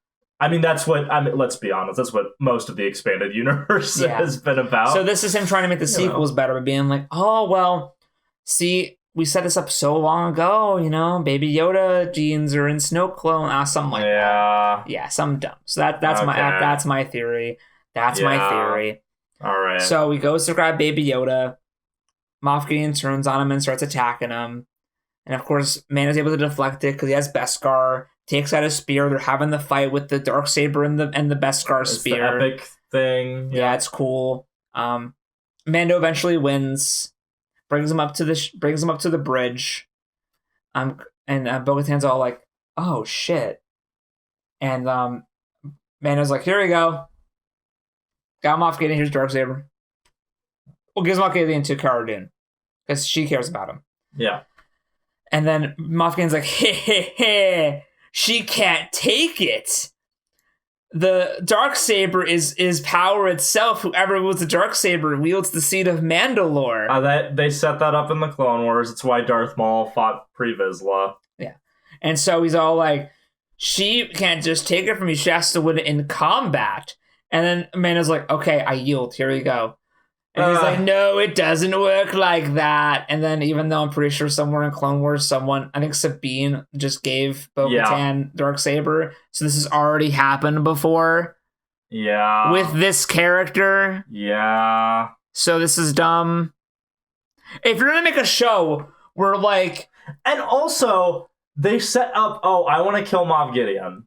Cara Dune wants to take him in alive. Is there no conflict between those? Why even set it up if it's not going to lead to something interesting? We don't have enough time. Like, Moff Gideon should be manipulating that. And then he uses the Darksaber thing as like a way to cause conflict between them. Yeah, he doesn't do that. No. No, he doesn't do that. So why make a show where like your big ego drive is, oh man, if they watch my other shows, they're going to be so much more in the know. But then like have a thing in your other shows that contradict this new show. Yeah. Like, I know for a fact that Sabine offered Bo-Katan the Darksaber in Clone Wars and she accepted it and it was fine. Yeah. So the fact that you're doing that plot line again in Mandalorian but making it a whole thing is stupid. Yeah. That's not good. So then, all of a sudden, you hear all this thumping on the ship. It's the Dark Troopers. They're back. So they use their like jetpacks, the rocket. They General Grievous their way to the ship. Cool. Yeah. Cool. So now they're at the bridge door and they're pounding in, and then all of a sudden an X-wing flies by. Yeah.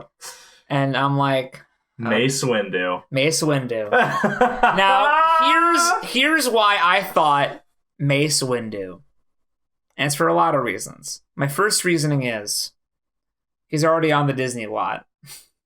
Yeah. You already got him shooting. They got him long Marvel term. Secret Wars. Yeah. He likes Mace Windu. It's a character that has had some development, but not enough. In the movies. Yes. It's all that matter.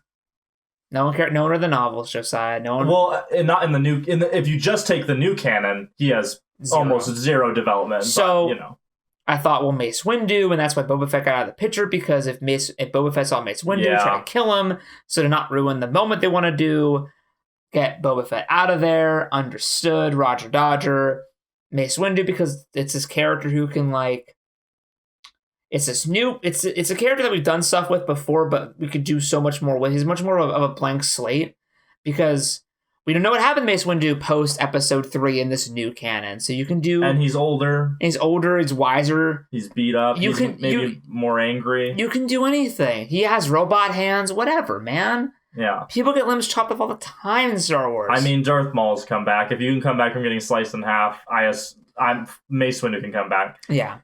Which is funny, because in that Vader fan film, the plot was gonna be Mace Windu comes back to fight Darth Vader. That's so cool. And I thought Disney is scummy enough to try to cancel that film and then take the idea and say, oh, you can still make it. We're just going to do our version. Yeah. So that's what I thought. I thought Yeah. it'd be cool to have, like, season 3 of Mandalorian. You got old Mace Windu and Grogu and Mando doing Jedi training stuff. And, like, you got cool shit with that. Fighting Boba Fett now. Yeah, because now he's aligned himself with Mace Windu, who killed his dad. Yeah. So now Boba Fett's now a villain. It could be a tragic thing, him trying to kill Mace Windu, and then he also comes into conflict with Mando, Mando, because, oh, well, you're with Mace Windu, and he's like, well, Mace Windu's teaching Grogu. Did Mace Windu kill my fucking dad? Yeah, it could have been interesting. Yeah. Showed on the armor where the lightsaber burn mark still is from where his dad's head got chopped off, like something cool. So they didn't do that. Because that would have been cool. So X-Wing comes in, hooded figure walks through the hallways. It's through the camera security footage, so it's black and white. Ooh. Lightsaber comes out, chopping down Death Troopers, just fucking them up, right? Then we cut to the footage inside, green lightsaber, gloved right hand, and I'm like, all right, it's Luke Skywalker. Yeah. All right. So it's a cool scene. I get it. It's the Rogue One scene. He's chopping through. But here's my problem with this. Jin Jarkin took like 10 minutes to kill one Death Trooper. And now Luke's just mowing them down like they're fucking like generic droids from the prequels. Like, even Droideka and Super Battle Droids gave the Jedi a hard time. But now, like, Luke is just like the first time he's ever the first time he's ever encountered this kind of foe, takes on a platoon. Platoon. We don't know if it's the first time. I mean, so Josiah. They set up the Death Troopers in Rogue One.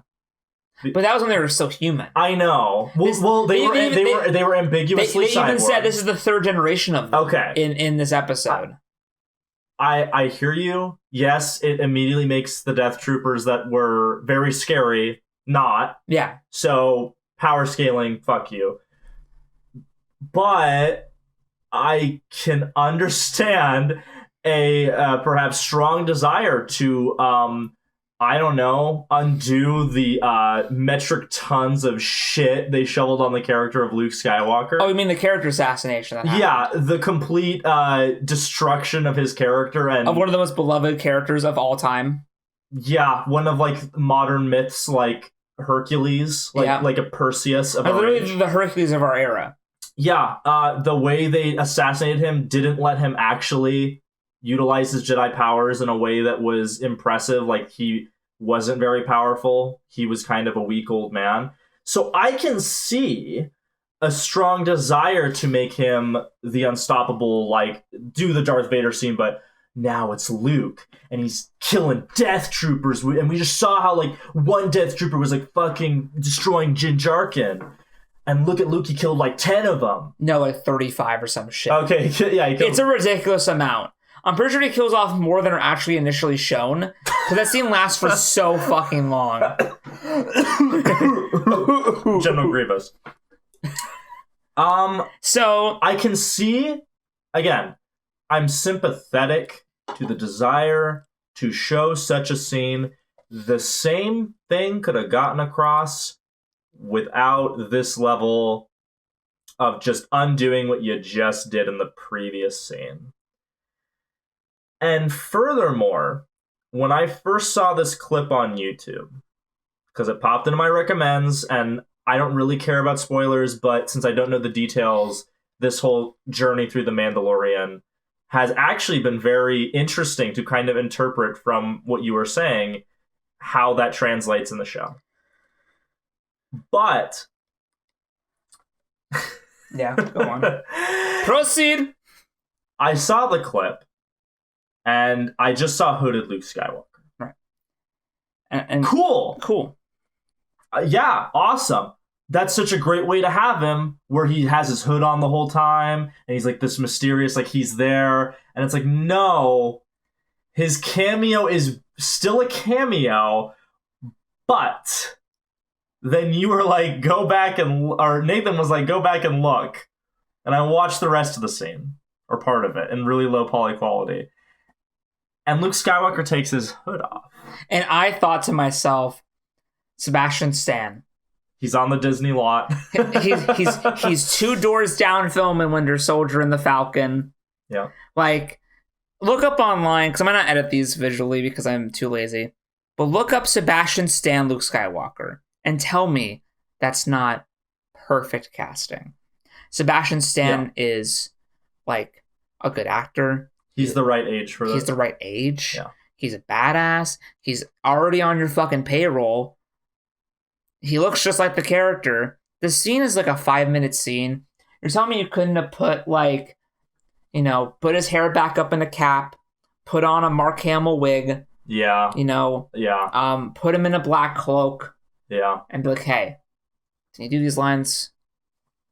Heck, you didn't even because you know that if I'm Sebastian Stan, yeah, and everyone's like, dude, you look like you could really do Luke. I would like in my spare time like practice my Mark Hamill impression. Yeah, just for the day of like, because like, hey, I'm Sebastian Stan. I work for Disney.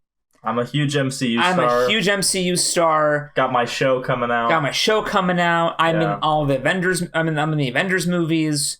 I'm a big name. Yeah. And people think I look like Luke Skywalker, one of the characters I grew up loving. And I agree with that. I'm in the company. I might as well start learning how to do this now so that when the day comes, they say, hey, Sebastian, do you want to be Luke? I can bust out my Mark Hamill impression and go, of course I want to be Luke. And then boom, I got the job. And now I'm fucking Luke Skywalker and the Winter Soldier and the Mad Hatter in Once Upon a Time. Like, you know, but like, did they just not think about it? Did they want to make up? Because I know that Mark Hamill is actually involved. He gave away the rights to his face. He isn't involved in this episode. He doesn't do the voice though. Who is it? I don't know. Okay. I don't think it's him. There's no way it's him. No. When I watched it, it didn't sound like him. I could be wrong. It could be Mark Hamill. The fact that the irony of this is that they decide to do a callback to Rogue One to do a parallel between Luke and his father and how it's the different context of Vader's killing the rebels, get the plans, selfish, evil, violent guy. Luke is going down this hallway killing death troopers to save an innocent child. Mm-hmm. Cool. Fundamental Star Wars type thing.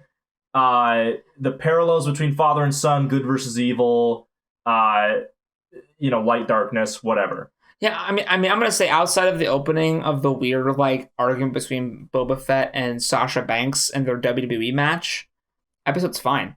I love it. And then they do another Rogue One callback. Oh, by having shitty CGI. By having a really weird, shitty CGI duplication of Mark Hamill's face that looks good about 15% of the time. It looks good when you pause it and go, wow, it's Luke Skywalker. And then you hit play and then you're like, oh, fuck, what the fuck is that? And you just know that a week from now, deepfakers will do better on YouTube. Yeah, so just wait for that, honestly. So here's the thing about that. Yeah, so like, this whole scene. So some people who watch this were like, it looks so good. I the whole time was like, oh, God, oh, Jesus, oh, fuck me, man, oh my God. Because here's the thing, I was one of the guys when Rogue One came out where I was like, Moff Tarkin looks really good. Now, I want everyone to know that I now wear glasses, and when I saw Rogue One, I did not. So going back to Rogue One, watching that scene on YouTube, wearing glasses, I was like, oh God, fuck. It's not good. So, I mean, I guess if you have, like, a shitty TV, you're not wearing glasses, and or you're on your phone, I'm sure Luke Skywalker looks great. But when you're paying attention, with clear vision, Luke Skywalker looks terrible. I cannot believe that this episode featured his fucking Battlefront 2 model, for fuck's sake. In Rise of Skywalker, they do the scene where it's a really brief flashback where you get young Mark Hamill and Leia. Yeah. And it looks a little jank, but they don't have them speak, and it looks better. This is like a whole scene where he talks. Yeah.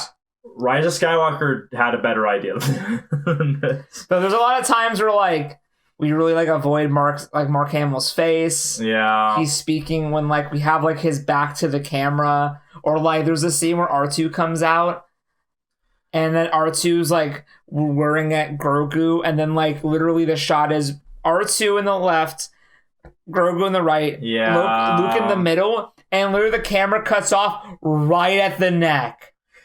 I would say if you're not going to get Sebastian Stan, why not have him keep the hood on, but he kind of steps into light so you see the Mark Hamill, but he's slightly in shadow. Then it would have been like, okay, like I know it's him. You maybe bring in the Force theme. And then you spend like a bunch of money on one shot of him like turning right in the light and going like, thank you, or something. Yeah, and then he leaves. And then for that one shot, you put all the money. But this indulgence in, we put Mark Hamill as he would have looked a few years after Return of the Jedi from Battlefront 2. It looks, that's not just a meme. That looks very much like the Battlefront 2 model. Yeah, it's very Uncanny Valley. His eyes look so dead and unlifeless. Yeah. It looks really bad. This is what I mean. Again, it looks good when you pause it. Yeah. But in motion, it's not right. Like the way he formulates his words and the way it's also like his eyebrows. Mm-hmm. They'll like not raise all the way. Yeah. Like it's like his face is constricted to the square, and then if the eyebrows go too far up, it like stretches his face slightly. Yeah. This is the reason why special effects are better. Well, they're better practical, but putting that aside, it's a preference. This is why this kind of CGI will fail in the long run. Because people will look at this 10 years from now and go, oh, fuck, I thought that looked good. Whereas people will look at, Davy Jones in Pirates of the Caribbean 2 and go, wow, that looks like it's real. It's because we have this obsession with Frankensteining actors who may be dead, maybe not, and like making them young. And it's like, no, you need to move forward. I would accept Sebastian Stan, or hey, like, or an unknown to be Luke Skywalker if they're a really good actor. And then here's the thing: in 10 years, Sebastian Stan as Luke Skywalker still gonna be just Sebastian Stan Luke Skywalker. In 10 years, Luke Skywalker CGI Battlefront 2 model is gonna look even worse. Yeah, Sebastian Stan doing this scene, for example, could have more emotion and allow me to feel more about, wow, Luke Skywalker is here. He's in the story. He's taking Grogu. And hey, he can be in the story more. When I watch this, they Frankenstein Luke Skywalker here. It doesn't look good. It was cool before this. It doesn't look good, so I know that they can't keep doing this expensive model on screen for long periods of time. Not that I would want them to, so I know Luke Skywalker can't be in the story anymore. Yeah. So why should I care? It's just a reason. It's just a way to get Grogu out of there, which you could have just done with Ahsoka. Yeah, precisely. The thing about that is, like, as soon as I saw that it was CGI Luke Skywalker, I thought a couple things. I thought, why the fuck didn't they get Sebastian Stan? This looks so terrible. And also I thought, well, there goes Grogu.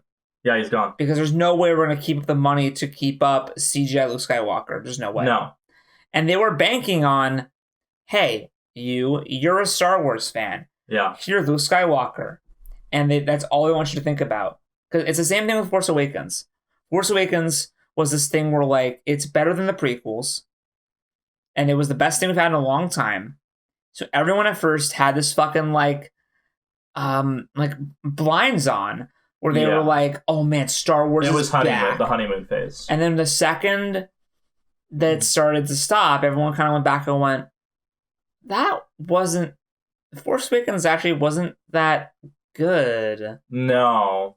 So this is probably how the scene where it's like, at first everyone's gonna go, oh wow, Luke Skywalker. But wait like a month, 6 months, a year, everyone's gonna be saying, "Oh man, like I really wish they would have like not done CGI Luke." Yeah.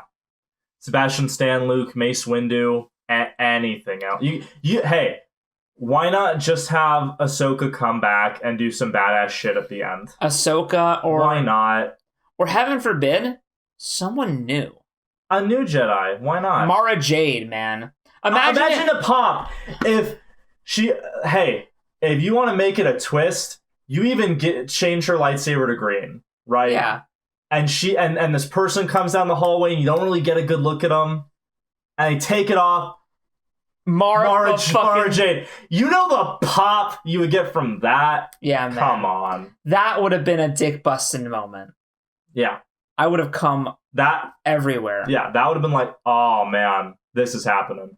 And then so then that scene's over. Luke Skywalker takes Grogu. Oh, also at the very end, Mando lifts up his helmet to say goodbye to Grogu. Yeah. In front of everybody. I guess to say goodbye to Grogu, yeah, sure. It's fine. It's meaningful. I can accept that. Says goodbye. Yeah. Luke's like, thank you so much for everything you did. I see you have a strong bond with him. You did great. I got it from here. All that kind of bullshit. I hope Grogu has fun in the new Jedi Order that's going to get nuked by Snoke and Kylo. Great. Jesus. And then at some point, Moff Gideon has a gun and tries to like shoot himself. Oh. And then they stop him. Well, that's good. Yeah.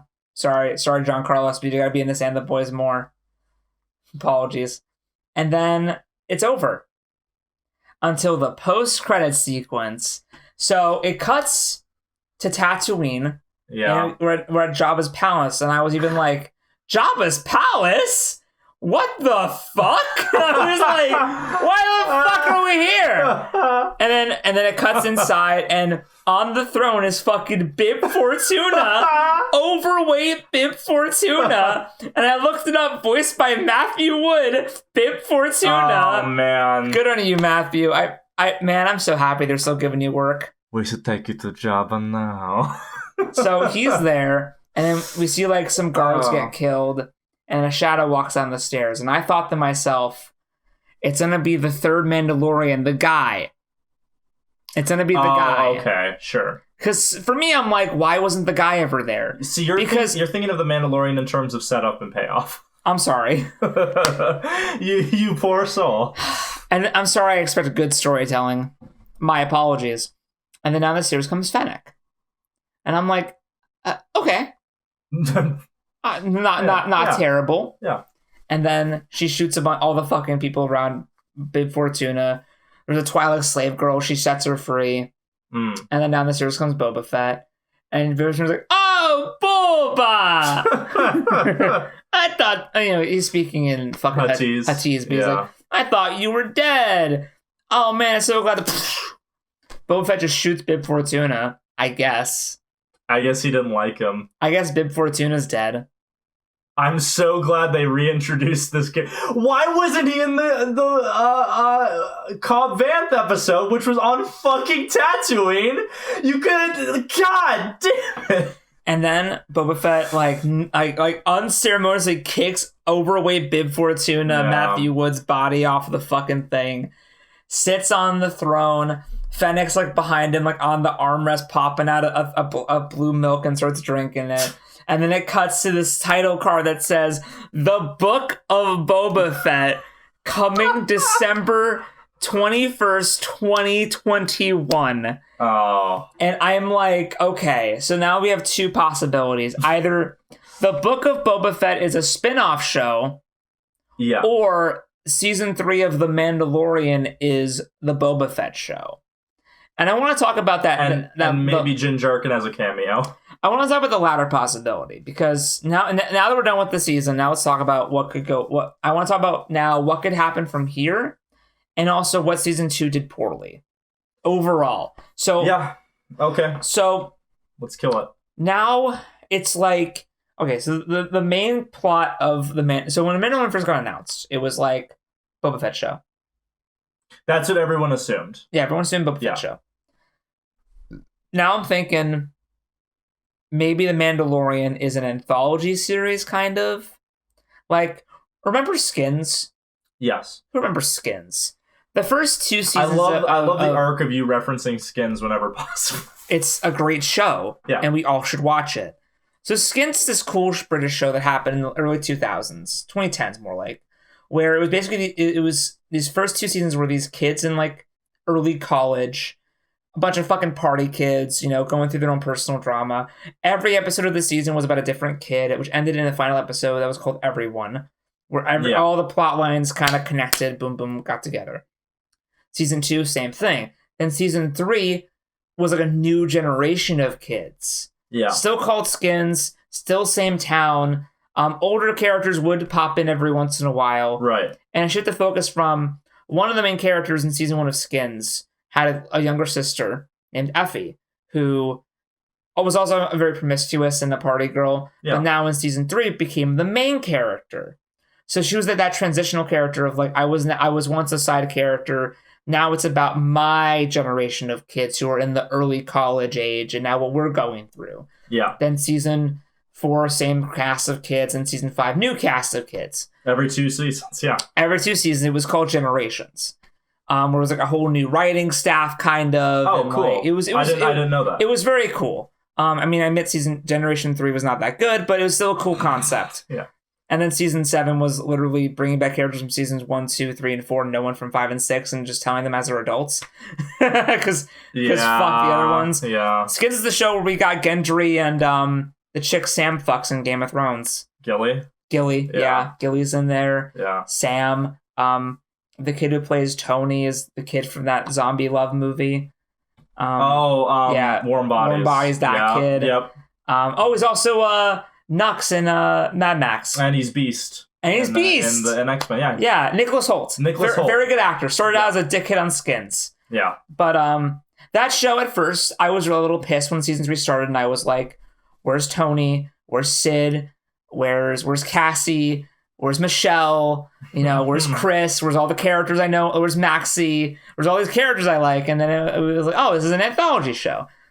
So it was, there was an adjustment period of like, I watched this show for these characters. The Matt Smith effect? Yeah, the Matt Smith effect. Where everyone was like, fuck this guy. So I can see The Mandalorian being, it's called The Mandalorian because every season or 2 it's focused on a different Mandalorian. It can be Din Djarin.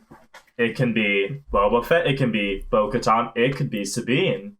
So my thought process is, well, season 2 ends, and yes, the main story of protect Grogu, get him back to his people is over. He's back with the Jedi who are his people because he was being trained by the Jedi, by Yoda and all them in the prequels. So technically brought back to his people. Yeah. Mission success, but we still have the conflict of Din Djarin is the owner of the Darksaber. Moff Gideon is still alive. Cara Dune has her beef with him and the Empire. You still have Ahsoka trying to find Thrawn. Which was a dropped line that did not tie and you also have Boba Fett taking over Jabba's palace. Implying that maybe Boba Fett's going to take over the Hutt cartels? Maybe. Like maybe that's the arc? So my idea is like, okay, either that he gets his own show, or more, honestly, a better idea would be call it The Mandalorian. Boba Fett is now in charge of the cartel, and Din Djarin's either like a secondary character or it's his POV of Boba Fett's takeover of the Hutt cartel. Yeah. Something. And then you have a season all about Bo-Katan retaking Mandalore, and then she has an episode she has to go fight Din Djarin for the Darksaber to get power, and then like he joins her cause, and you know, there's ways this could work, is all I'm saying. But calling it the book of Boba Fett implies either it's going to be a Disney Plus movie, a show. I think it implies that it is an anthology, because why call it Book of Boba Fett unless it is saying this was book 1, this is a different book? Because calling a show the Book of Boba Fett is a dumb title. Is a dumb title. Yeah, it would just be called Boba Fett. But calling it that an arc of a show is a fine title. Yeah. It's like how True Detective or some other anthology shows like that have like subtitles for every, or like Atlanta has subtitles for season 2, Robin season. Yeah. You know, cool. Also, I'm sure it's been confirmed that Mandalorian season 3 is coming out December 2021. So why have them fight for viewership? Yeah. Why not, because Disney Plus is starved for viewers. Now that Mandalorian's over, they're like, oh fuck, no one's gonna watch this thing for another year. No one's gonna use their subscription service for another year. We don't have another Hamilton locked in the chamber. We don't got Hamilton, and HBO Max is releasing. And no one watched Godmothered. Okay, I didn't even know that was a thing. It was their Disney Plus original movie about a fairy godmother. Oh, I'm sure it was great. No one watched it. Good. No one watched their fucking new High School Musical Disney Plus original movie without Zac Efron or anybody from the original movie. Yeah, nobody cares if it doesn't happen. Yeah, no one cares. I want Zac Efron back. Zac Efron's busy doing Netflix shows. Yeah, he's busy playing serial killers. Yeah, he's busy being an actual actor. Okay. I think that you are correct in that this is most likely an anthology, which, to be honest, probably good because now Jin Jarkin's just revealed his face to everybody. And it's better for the character too. Now it's there's not the pressure of having the whole show on him. He could still show up but not have to be the main character. Because now everyone's because a lot of people watch this show because they're like, it's the Baby Yoda show. A lot of people do, yeah. A lot of people. And so if he's gone, you have to use Boba Fett. A lot of people have been have watched the show because they've been like, oh, look at cute Baby Yoda. Like husbands, boyfriends have been like, hey, girlfriend, wife, spouse. Yeah. Look at the watch cute this baby. Nerdy Star Wars shit. And they watch it for the cute baby, and then they start to get wrapped up in the Star Wars. But now that you've taken the baby away, people aren't going to care. Yeah. People watch Mandalorian not because it was Star Wars. I mean, they did.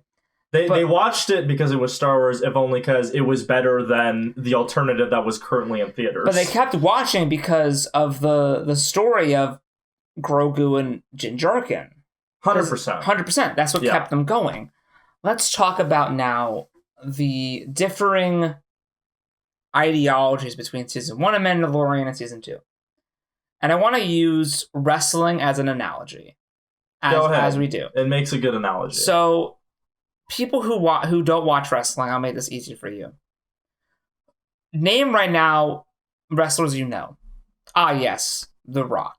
Stone Cold Steve Austin. Triple H. Macho Man Randy The Undertaker. The Undertaker. Yeah. People who had their peaks in 2000. People who have not really wrestled much since that era. Like Stone Cold, been retired for fucking years. Well, he had a good reason. No, I'm not saying I'm not talking about a reason. Yeah, Dwayne retired for years. The point is that's where the love is. Yeah, that's where the love is. So, the thing about Mandalorian Season 1 that I loved so much was we're setting up new characters. Yeah. Here is Jin Jarkin. Here is Baby Yoda. Here is Carl Weathers. Here's Cara Dune. Here's Moff Gideon. Here's Moff Gideon. Here's Nick Nolte. Here's Taika Bot-Even. Here's Werner Herzog. Yeah. These are the thing I love about Season 1 was that it was Star Wars. It was set in the universe of Star Wars. And it was all people who were new. Yeah. Now here's where I go back to my wrestling analogy.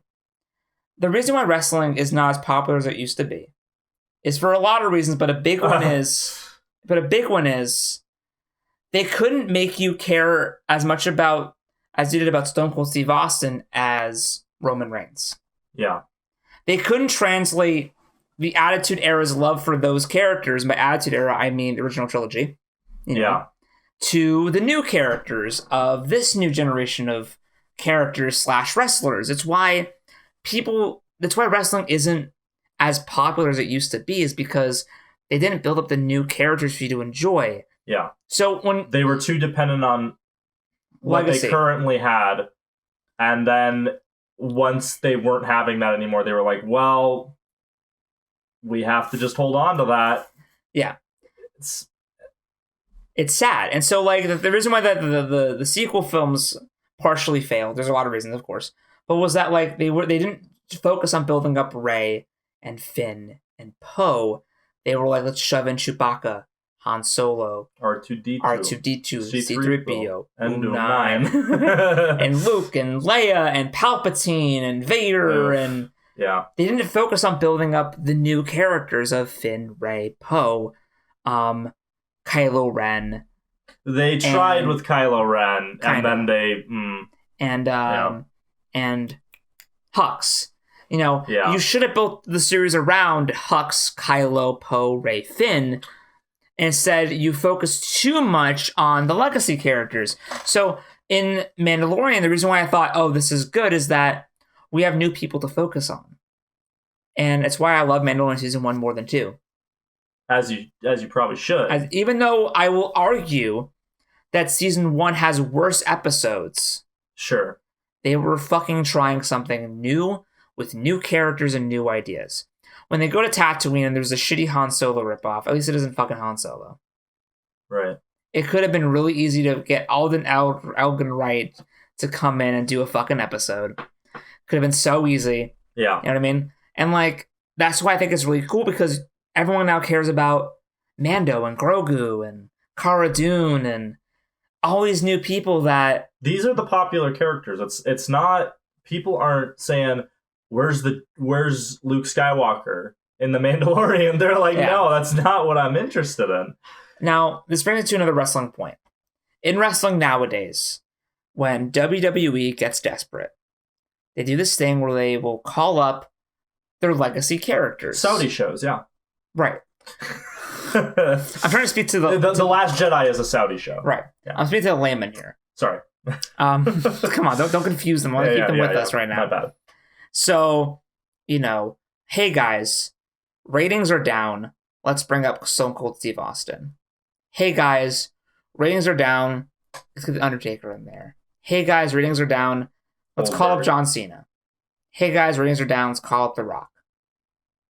And the reason why ratings are down is because they're not focusing on Jin Jarkin, Cara Dune, Grogu, Grief Karga, these new characters. So like in season 2 of Mando, I'm watching it and like Cara Dune's screen time is fucking slashed. Right. Grief Karga's in like an episode. Bill Burr's Mayfield is in an episode.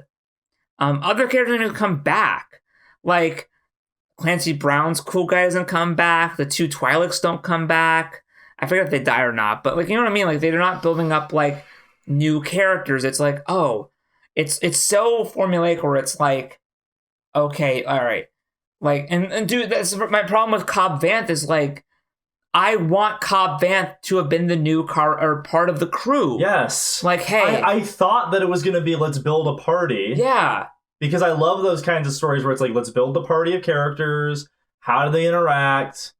Like, what is their past? How are they all different? We met them on different planets. They're from different cultural backgrounds. Cool. No, Cobb Vanth is just the one-off. But then what happens? We have episode, Bo-Katan, character you know.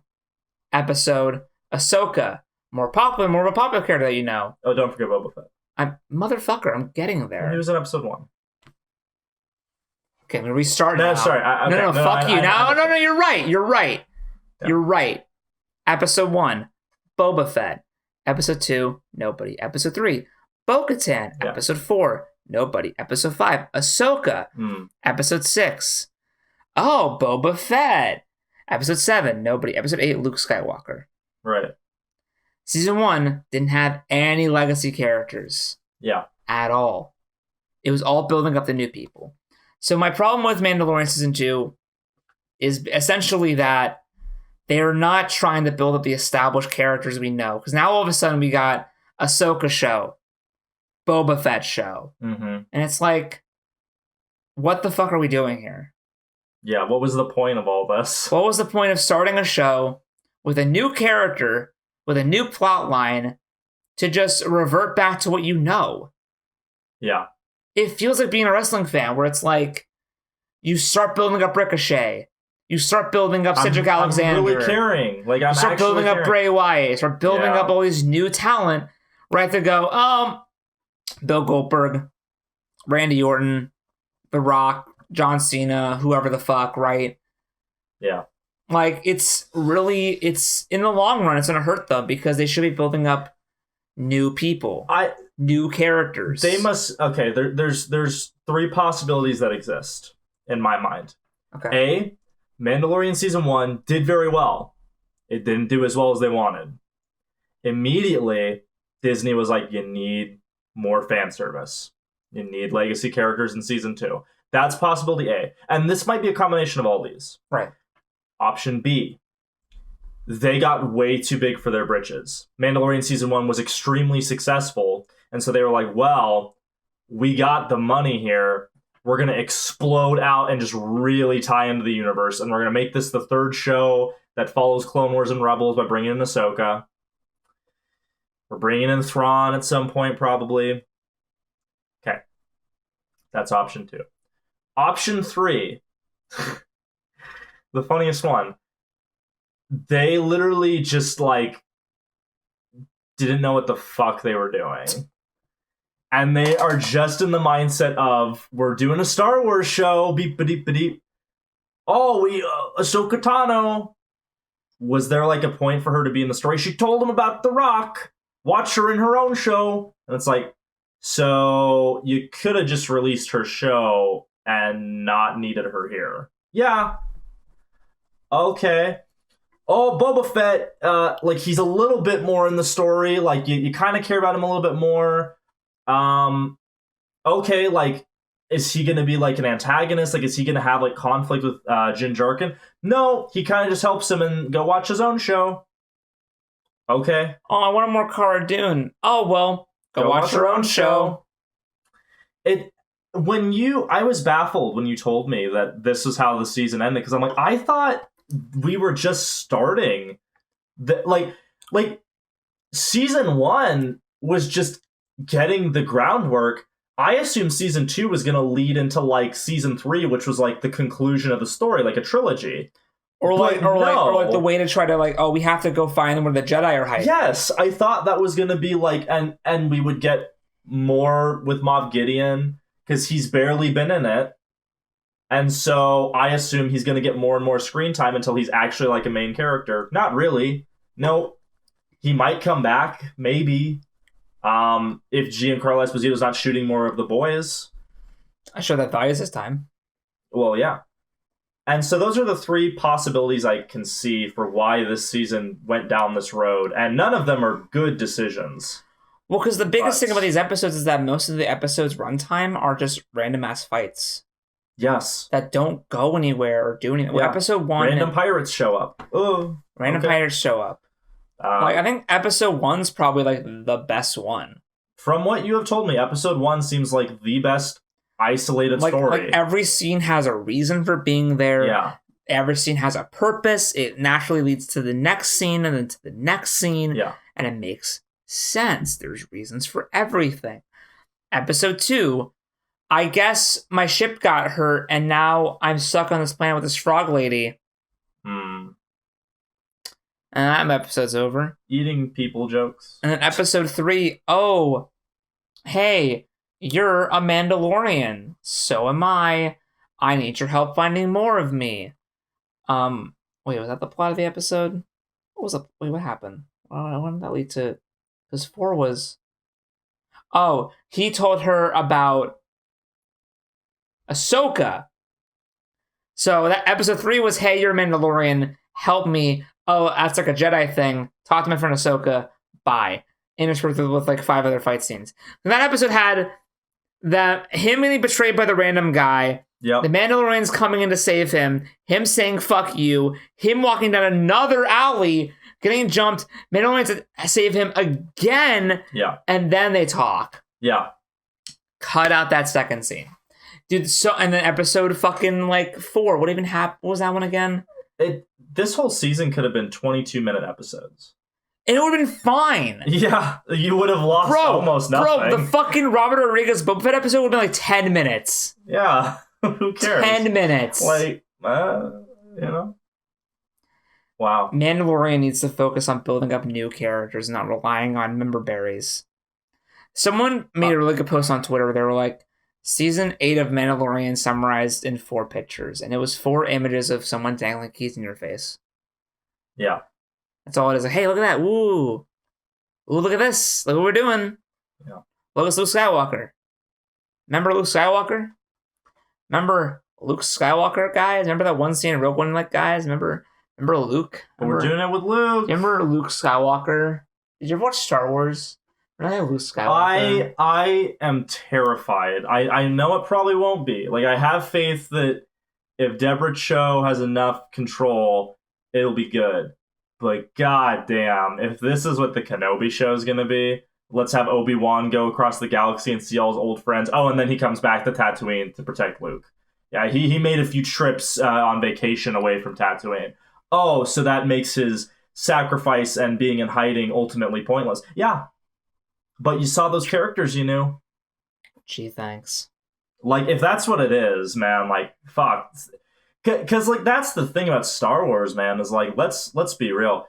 Force Awakens, completely kind of just a retread, like, nothing original. Last Jedi, way to the opposite direction, like, let's defile everything. Rise of Skywalker, let's try to mix the defilement and the pure fan service bullshit into one coherent narrative, and it doesn't work, and we fuck the whole franchise. Solo, pretty decent prequel, but that was before, like, the slow descent, really. Like, it was kind of... I guess this is a fun prequel that retreads around we know happened, but I guess it's cool to see it. Rogue One, very heavily built on fan service and leading into Episode 4, but it's a meaningless story because it basically exists to explain a plot hole that isn't a plot hole, which is the Death Star weakness. It's such a good first, like, we don't want to try a new story. So what's the thing that we know happens that we could just explain? I guess the Death Star plan's being stolen. Yeah.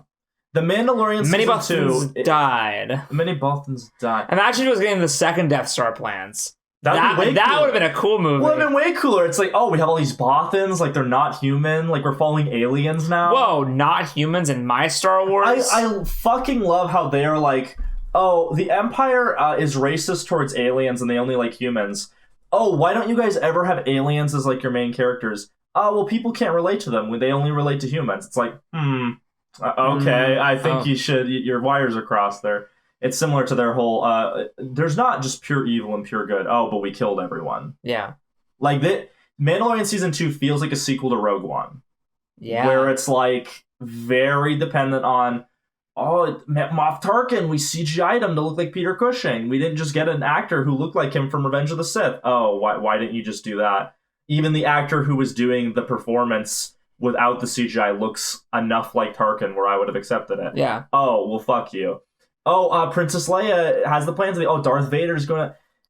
It's why, like...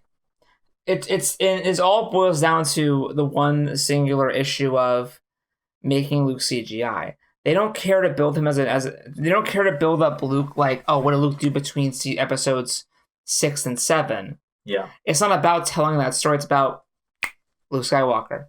He used the lightsaber to kill things. Because if they were more interested in telling, because with Boba Fett, I'm like, okay, they want to tell a story with Boba Fett.